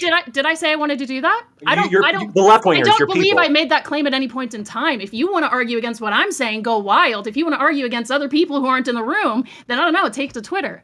But wait. You just said you don't like being called the N-word. Should those people be banned?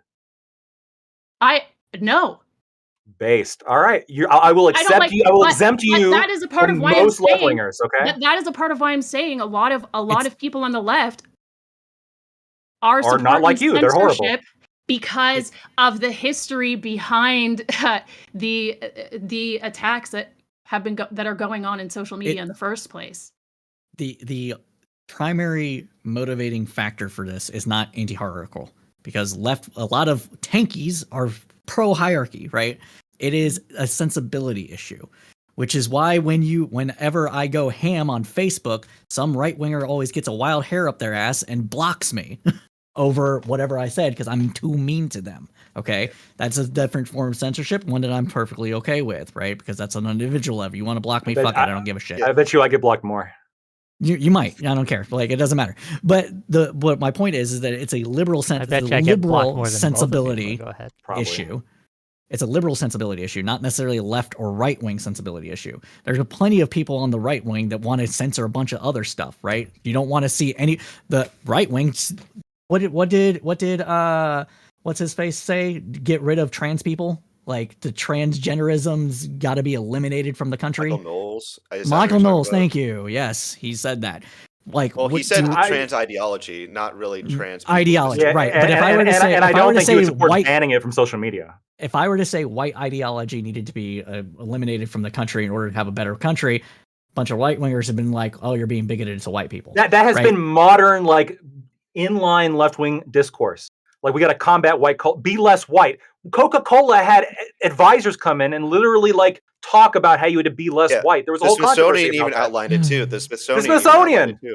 We have Coca-Cola and Smithsonian saying be less white, and you're talking about Michael Knowles, who's a political pundit. Betrayal. And they took that to be racist. But suddenly, when they say to eliminate trans ideology, is transgenderism a race? Is transgenderism a race? No, the Smithsonian. It's bigotry. Well, just to be clear, the Smithsonian, theirs was taken down because it was accidentally bigoted towards black people. Because it said part of the evil white culture that needs to be destroyed is working hard and being oriented around time. That's right. Yeah, and that's it was actually, are you saying black people don't work hard? It was about black people. That's where the anger came. I'm not. No. Just be clear. I think that anybody who states that the left wing in this country isn't primarily in favor of censorship of social media as compared to the right wing, I think they are being obtuse. It is obvious. There's a reason why I can't say that. There's You did earlier. You said that. We can roll back the fucking tape. There's a reason why on Twitch, Wick made the point. Sensibility. No. Issue. Wick not made a left or right thing. Wick made the point. There's a reason why you had to say the T slur as opposed to being able to say it. There's a reason why we have to say the N word as opposed to being able to say it. There's this very specific class of like insults it's a liberal or topics. Sensibility issue.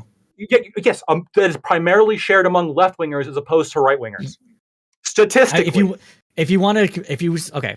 So maybe this is why we're getting hung up on this, because I actually separate liberals from leftists and right wingers from moderate right wing people, like all that stuff. I actually separate those two. If you want to say just split the fucking thing in the middle, anybody that's, if you're not right on the line, you're a left wing. If you're left, not right on the line, you're a left winger, and you're right. If you're right at that line, you're a right winger. Fine, I agree with you. Okay, but that's not how I split things up, and that's why I said it's. Hold on, $10. I'm talking about the left in this country. Okay, $10. There you go. And you were even wrong when you even go into the left socialist thing. They are the most censorious people you will ever meet. $10 from Portland is burning.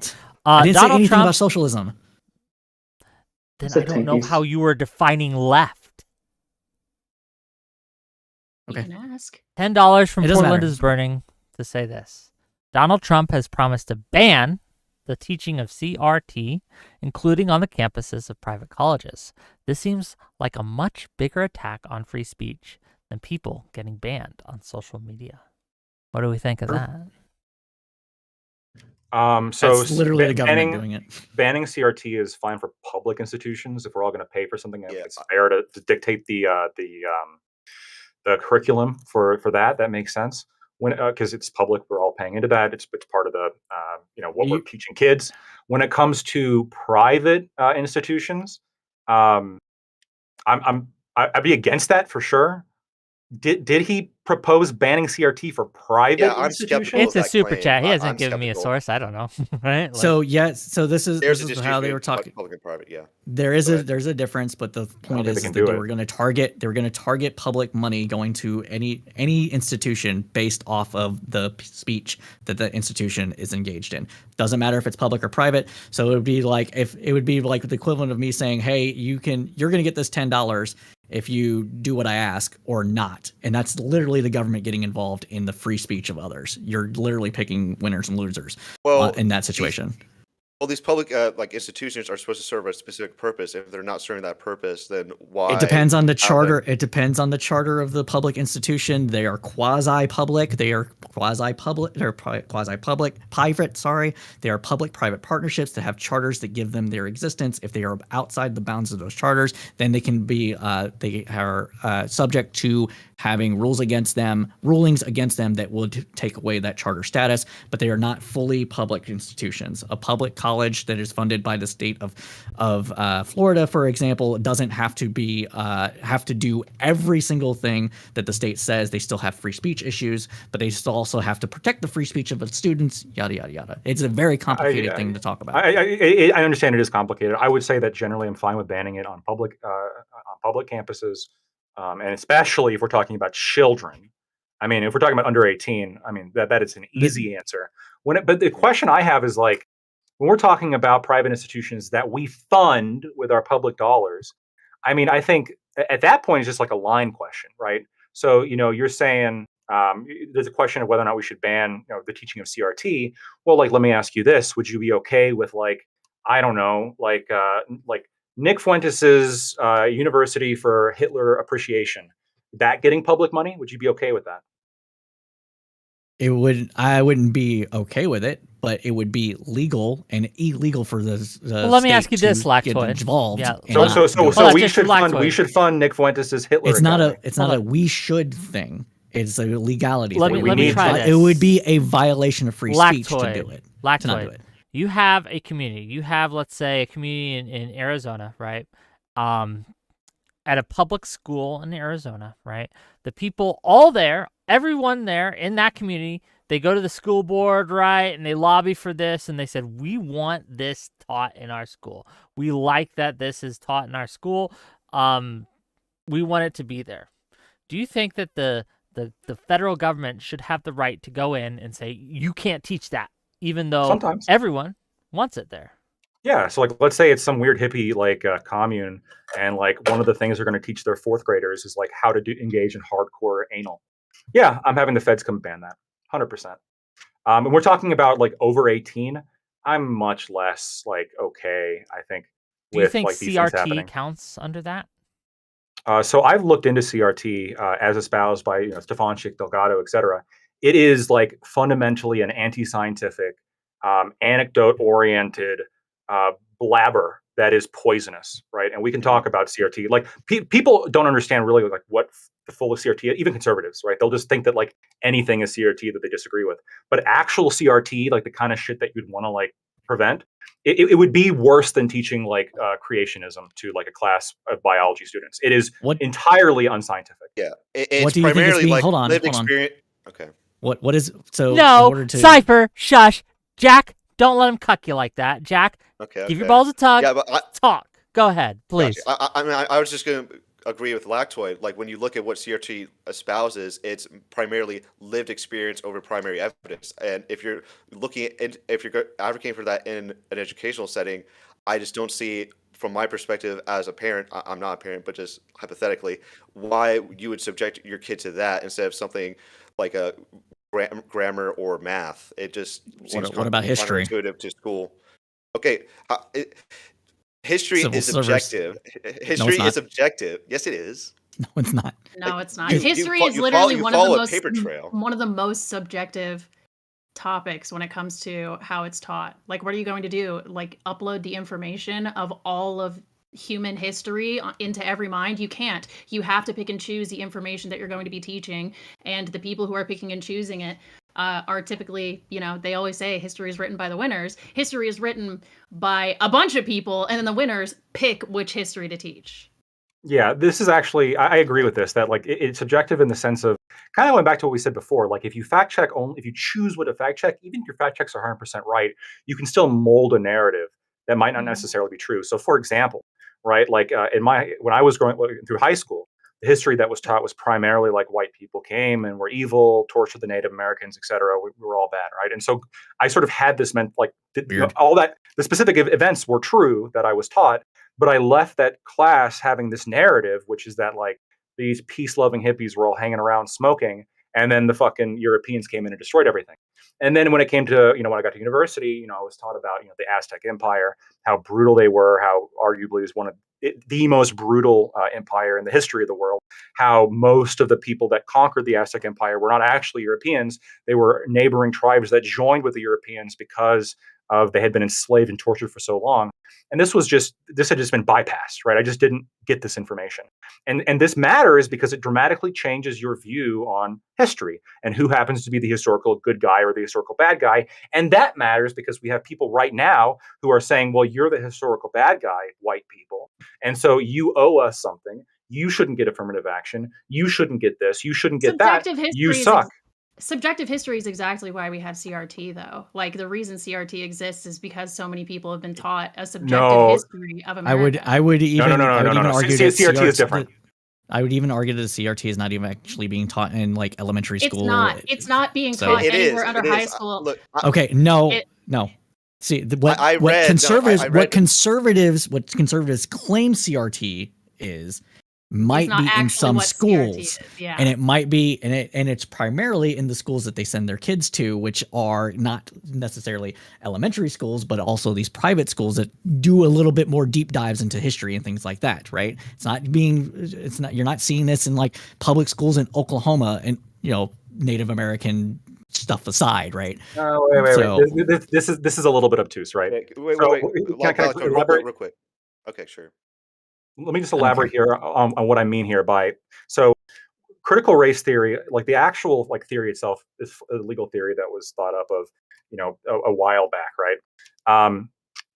The fundamentals of it though is again based on anecdote. It's based on personal experience, lived truth, what right? Is history based on? It's not, but personal experience largely. But quite literally, when faced with empirical evidence to the contrary, critical race theory advises you to discard the empirical evidence and focus on the lived experience of people of color, right? And this narrative on the history that hasn't been the history of people of color that hasn't been taught. Wait, guys, I have a question. Even if contradicted by the empirical evidence. So, for example, Like We are I off forget which state topic. it was. I forget which state. Well, we'll get there.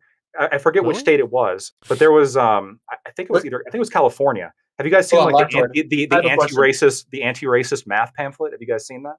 Which one? Yeah, wait, I got a question about this. That, real that was quick. for elementary school kids, right? Like this is bleeding remember. into under 18-year-olds 100%. This theory of focusing on individual narratives, discarding empirical evidence. That is Okay. a Students, toxic not mentality. individuals, I to want be to. I want to clear. give it I to. do I want to give it think- to Fiona after I read the super chat. Another new account for $2 are Ibram X Kendi Books CRT. Yes. Technically, no. Great.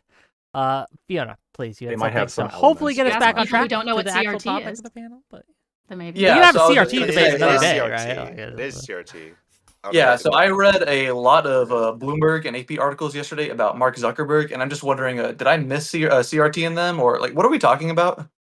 Like, what We're does this have to do We're with Mark talking about Zuckerberg? left-wing censorship. That's what we're talking about. And Okay, these so- people are like, well, what about when the right doesn't let teaching white people evil to kindergartners? It's like, yeah, All right, let's okay. skip like Did the I- 2020 did we already rehash watch of like the CRT argument. Let's get back to Mark Zuckerberg because I don't. Yeah, this is like old Brother, stuff. make the Zuckerberg argument then. Well, yeah, I bring mean it that's back. what I'm waiting for. Like, not okay. So No, I you guess have to do going it. all the way back to the topic, or the first question that we're asked. So, do we all agree then that Mark Zuckerberg is mainly just trying to ride like the right wing shift and like Trump's presidency, and that's why he's making these I think decisions? this is No, something that I don't agree with that. Oh. I just think he's trying to avoid legal consequences. That's my stance. Okay, legal same consequences defense. from who? What legal consequences? Trump, like Trump, because in So you legal do think he's trying consequences, to in the avoid? Okay. in terms of like reforming Section 230, like he would suffer legal consequences from that. Yeah. So then, even though it's a slightly different way, you still are tying this back to him trying to appease Trump and trying to stay out of Trump's trouble. Cucked. Uh, Cuck. Zuckerberg. Cuckerberg. Yeah, Thank you. I we never- all I agreed never on said- Yeah, that I think for I most don't. part. Okay, yeah, the we all reason agree we're not on that. focusing on that, Fiona, is because everyone agreed pretty early on that was the case. Okay, yeah, for sure. I just wanted to like So clarify we that like, real quick. okay, everyone agrees, yeah. cool. Way off. Let's you're again. not move, wrong. You're not right? wrong. Let's go to something else. Yeah. And I think that there is again, this is a Gordian knot when we come to everything, because social media has all sorts of threads running through it, right? Of what we can and cannot talk about, what gets demonetized, what doesn't get demonetized, what is pushed as a cultural narrative, what is frowned upon as a cultural narrative. All these things, because of the way our world now works, run through, in a large way, social media. So I think it is pertinent to discuss the different views and cultures around who has the opportunity to speak, who has the opportunity to speak for money, who gets pushed, who gets shadow banned, and what like influence outside parties have in those decisions. Let me just ask. This one's for Lactoid's side of things. So Lactoid and Jack, and I'll start with you guys, and then you guys can jump in. The Twitter files, whether you believe them or not, one of the things that they alleged was that the Biden admin put a lot of pressure on social media sites in order to censor certain things, as well as they were getting other pressures from other institutions. Do you think that Trump will use that same playbook, right? That they will use those same connections, use that same kind of pressure in order to silence information critical of Trump and Trump's different topics that he wants? Why or why not? And then I want to hear from the rest of the panel too. That's to you guys you- first, Lactoid. You want to go first, Lactoid? Or should You I? can go first. You can go first. Yeah, I mean, I would say every presidential administration kind of utilizes goes about it in that way, trying to say, "Hey, I want you to be. I want to be transparent with you. We would like you to prioritize this information over this other information." But I haven't really seen any examples of Trump doing it in his first term. But I don't know. Like he could do it, but I would obviously condemn that. But again, I feel like I feel as though that would be counterintuitive to his to Well, what he has previously sure, said the regarding evidence would censorship. be that someone would use was like I think Lactoid even brought this up, highly litigious against people who've been critical of him in the past, such as his lawsuits against Bill Maher for calling him the son of an orangutan, such as the litigation he has out right now on Ann Seltzer for putting And out a Seltzer, poll yeah, he yeah. didn't like. Yeah, all those things. These are kind Yeah. of signals Well, that if he can, he probably would engage in kind of that kind of push, wouldn't he? yeah, Is that well, with the unreasonable to Ann say? Seltzer, but with the Ann Seltzer thing, it's like it's more than, oh, she said something I didn't like. It's more so like he's alleging fraud, that she tried to give a fake poll to try and influence the election. I Fake don't agree with It's a poll. that, slap but suit. What's a fake yeah, but It's a that is slap poll what suit. even that is. mean, right? And yeah, it's Yeah, slap. it's It's like, based on slap. Yeah, I get it. But yeah, but to him that, but if someone's alleging, so fraud is not the same as like just run of the mill also, comments, right? Like with representing Ann speech. Seltzer is an organization you cited at the beginning of the panel, FIRE, the Freedom Yeah, fire. Foundation Yes, for yes, I'm aware. Yeah, Individual Rights and Expression, Rights to Expression. yeah, They yeah, I'm are aware. And protecting Ann Seltzer again, because, again, they, in their view, right, they see it as mhm, an attempt to censor, an attempt to yeah, of course.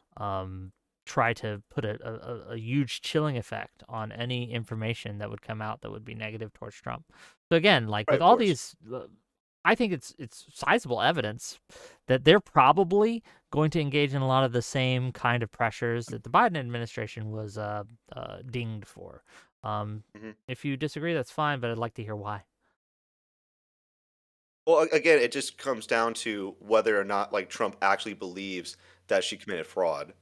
Like, That's and I don't side with like unless he has like strong evidence. I don't really see how he's going to win against her. But there's that. he's hoping to settle, just like with Stephanopoulos bullshit. Like Well, Stephanopoulos. Stephanopoulos openly like got the facts of the case wrong. No, with, he didn't.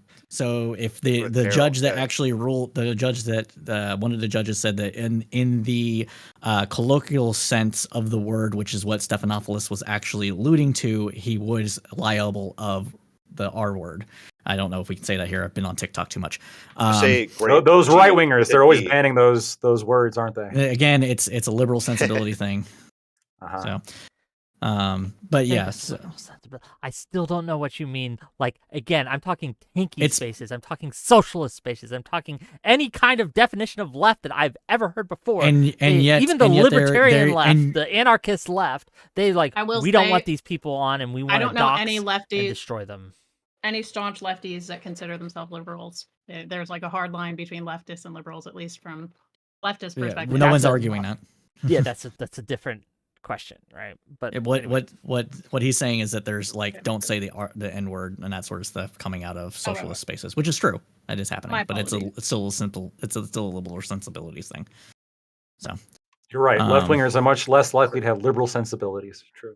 Yeah, but getting back to the Stephanopoulos thing, he did Please. not say. He said that he graped her. We can say that, right, Wick? that's what they have We to say can't on even TikTok. say it. Okay, We okay, can't even he said- say it. No, we can probably say it, but He said yeah. Stephanopoulos said that Trump. You can say rape, her when, rape, rape, rape, Okay, rape, rape, okay, rape, rape. okay. Not on rape, TikTok, rape, which rape. happens to be the Please most Please likely don't one. please don't say that you're going to do it to anyone, but you can say the word. Stephanopoulos It's fine. Stephanopoulos said that Yes. Trump raped her, but the judge Colloq- found that he sexually assaulted her. No, but in the colloquial sense, we use rape to not just mean penis and vagina. And so that is what Trump is alleged to have done and been found liable of doing, is that he digitally penetrated her, which means he used his fingers, which is a form of rape, which was what most women would say is what is, and what most people colloquially would define as rape, but legally speaking, it's not. And so that's where the thing comes. And the only reason NBC settled is because they viewed it as, one, we can give Trump this win, and so they won't come after us, and two, it will be probably more costly to us in the long run, what's called paying for lawyers and things like this, than just settling out of court and not admitting fault. Okay. Hey, I and a think jury found that OJ didn't do it. So. Okay. So you just It trust is a Lactoid nobody? wanted civil to say suit. something. It is a civil suit, of course. Yeah. We are getting to the point of time where 2 hours is almost up. I know some of you have stuff to do, right? We're kind of circling the drain on these things. I just wanted to kind of, before we get to closing statements, closing thoughts like that, I just want to say this. I have watched with growing concern over the last 10 or so years of people. One of the reasons I became a left-winger when I was growing up was because of a lot of the censorious tendencies of the right wing. They banned Harry Potter, right? I remember being a kid and my religious neighbors wouldn't let me play video games that had magic in them, right? I remember not being able to read certain books, Dungeons and Dragons books, because they had demons on them and things. And this constant, like censorious, inquisitorial, like kind of like just culture on the right, very religious kind of culture on the right that really tried to keep me from saying and doing what I felt was interesting, fun, or that I just wanted to explore. I have watched with growing concern over the last, again, 10 years, the left adopting a lot of these qualities.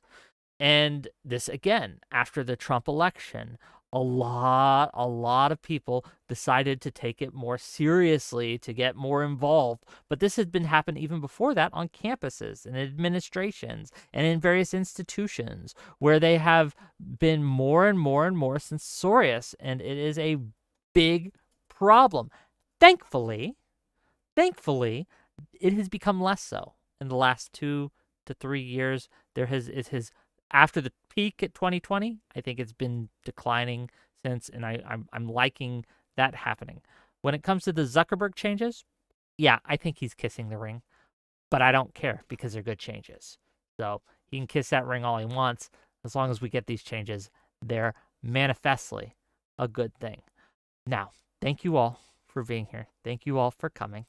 If you've enjoyed the show, hit that like button, hit that subscribe button. I'm going to give each of these individuals a chance to give closing thoughts and tell you where you can find them. I have links in my channel, right? I have links in my YouTube description of where you can find them. Please click on those links, give them a follow, a subscribe, or whatever.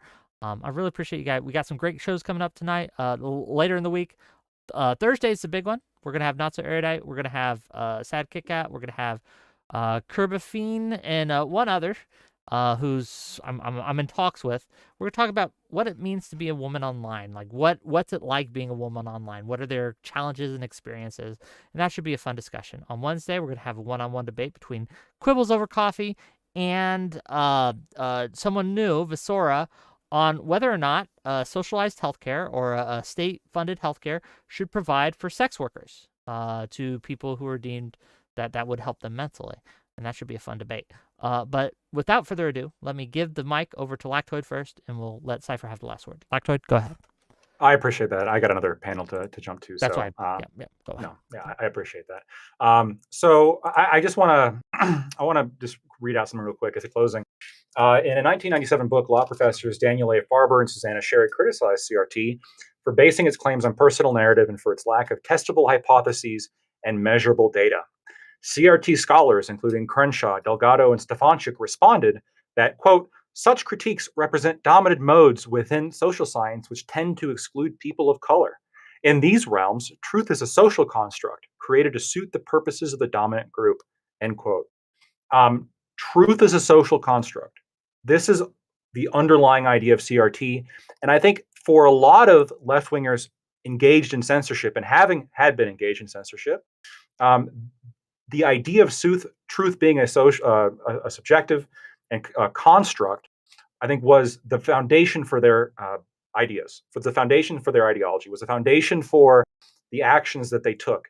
They believed that they could socially engineer society to align with what they thought was good, to remove what they thought was bigotry, and to create in their mind, a overall more just world. But at the end of the day, these are just corporations. And they have a duty to their shareholders, and they will bend to the public will. And as we saw in the last election, the public will, there has been a lashback. There has been a pushback against this, and the public will has shifted. And now there is more of a pursuit of freedom of expression, which I think is a great thing. And I look forward to all of the weak and spineless corporations to bend to the will of the American people in this regard, because it means that we have more freedom of speech and more expression. And I can start saying, actual thoughts and perhaps slip in a slur or two and not have to worry about losing everything. It's going to be great. So I look forward to that world. I can't wait. For those of you who like what I had to say, you can find me at Lactoid TV on Twitch, Twitter, and YouTube. Thanks, Wick. And all of you who debated me, thank you so much. Okay. Thank you. I know you need to go. Good luck. Let me read these super chats and we'll get to Jack and we'll keep going. Nice $5 meeting from you, Lactoid. Audacity to say Zuckerberg has clearly thrown off the shackles of oppression, is now embracing freedom and natural rights. Now the typical Democrat fascism is done. Thank you for the $5. $10 from Audacity. You know what is a real threat to democracy? A bad night's sleep. But I have the solution for the next 2 weeks. Use True. promo Audacity for 15% off your purchase of my pillow products and accessories. And then $5 more from Soy Pill. Wait, can we get 5 more rapes for my $5? Rape, rape, rape, rape, rape. Cool. Jack, go ahead. All right. Well, again, thank you, Wick, for having me on for my first debate panel. While I do find that we are seeing what seems to be a revival in free speech, I do acknowledge that people still worry about the negative effect of misinformation. So how do we convince those who are misled by speech that leaves them less informed? Well, the 19th century philosopher John Stuart Mill would say that we need more speech. In his book on liberty, he's attributed with a term known as Mill's trident. For those of you unaware, it maintains that there are only 3 possibilities in any argument. 1, you're entirely wrong. 2, you're partially wrong. 3, you're 100% correct. And in every case, we become smarter if we protect speech. If we are wrong, we need speech so we can hear the truth. If we are partially wrong, then we need contrary viewpoints to help us get a more precise understanding of what the truth really is. And even if we are completely correct, we still need to argue with people who want to contradict us. Because if we never have to defend our point of view, we run the risk of not properly understanding it anymore. And that's how facts devolve into prejudices or superstitions. Thank you. No, thanks for being here. Check them out. I got a link in the channel. We're going to try to go quickly with these. I know people have places to go, and I want to make sure we get there. Fiona's Apple, go ahead. Yeah, so just at the end of this all, I was a little shocked that everybody immediately agreed that the shift in policy was most likely in order to appease Trump. If we agree then that is pretty weird that Trump is directly having his hand in these social media companies. It seems like everything that the left was accused of the past 4 years is slowly starting to be done by the right instead. And I think that's a little concerning. Okay, thanks for being here. And I'm not going to end the stream directly after. I'm just going to release them all, so don't go anywhere, viewers, please. Buckaroo, please. Look, I think Zuckerberg's a cuck. You know, he's doing this to kiss the ring. I think there are issues with censorship on both sides, especially on the left, as a strong reaction to years of marginalized communities feeling otherwise unheard on the issues that face them. That being said, I actually strongly agree with the quote from Jack regarding how we develop our ideas as individuals.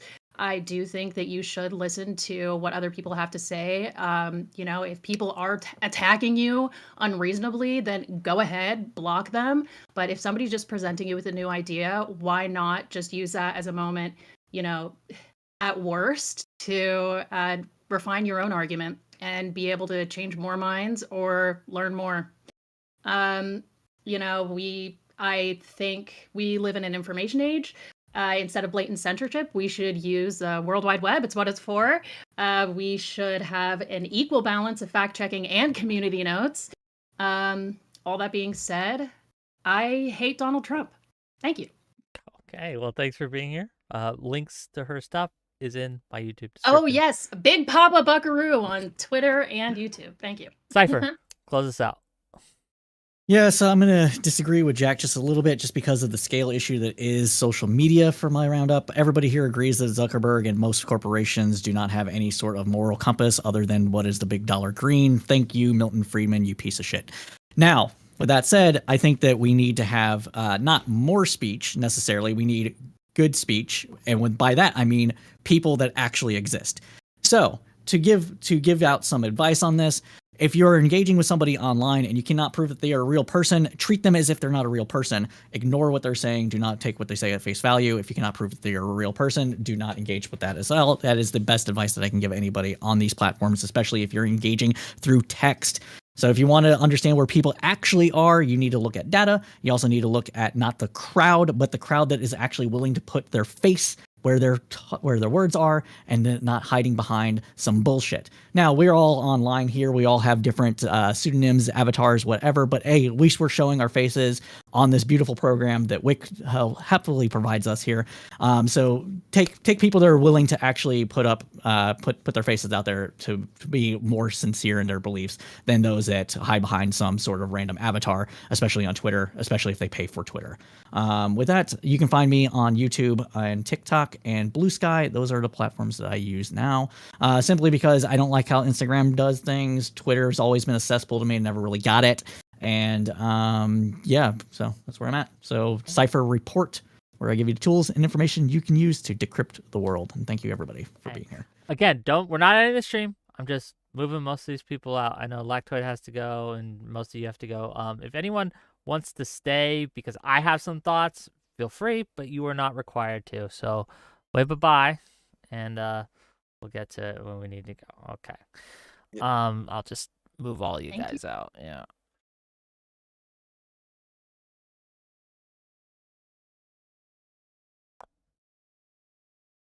And again, if you want to stay, right, if you were in those things, just DM me real quick and I'll pull you back in, right? I didn't want to, you don't have to, I didn't want to put you on the spot, gang, okay? Here's the thing, and I wanna just address a couple things before we end the night, and it won't take long, so please, right? There's two things I want to go. One is a personal thing that I want to talk to you guys about, and the second one is on this topic. So the first is personal that I want to get to. So my community sent me, you may have noticed, they were so generous, very generous to me, and they got me things. Okay, they bought me stuff. Thank you guys. Really appreciate this. That I was floored. Okay, this isn't just a mild purchase either. This is pretty expensive, and you know what? I am glad. I am happy. Right, my community has its issues. But the fact that I have built a community, I think it's probably the best in this space. And when I say the best, I mean it's the best for actual discourse. I have right-leaning people in my community. I have left-leaning people in my community.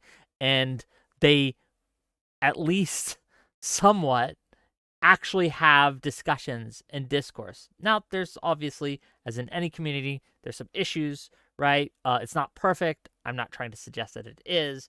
But I'm happy that we can have people from the left and the right be able to have arguments and not fear being banned just because they're on the left or on the right.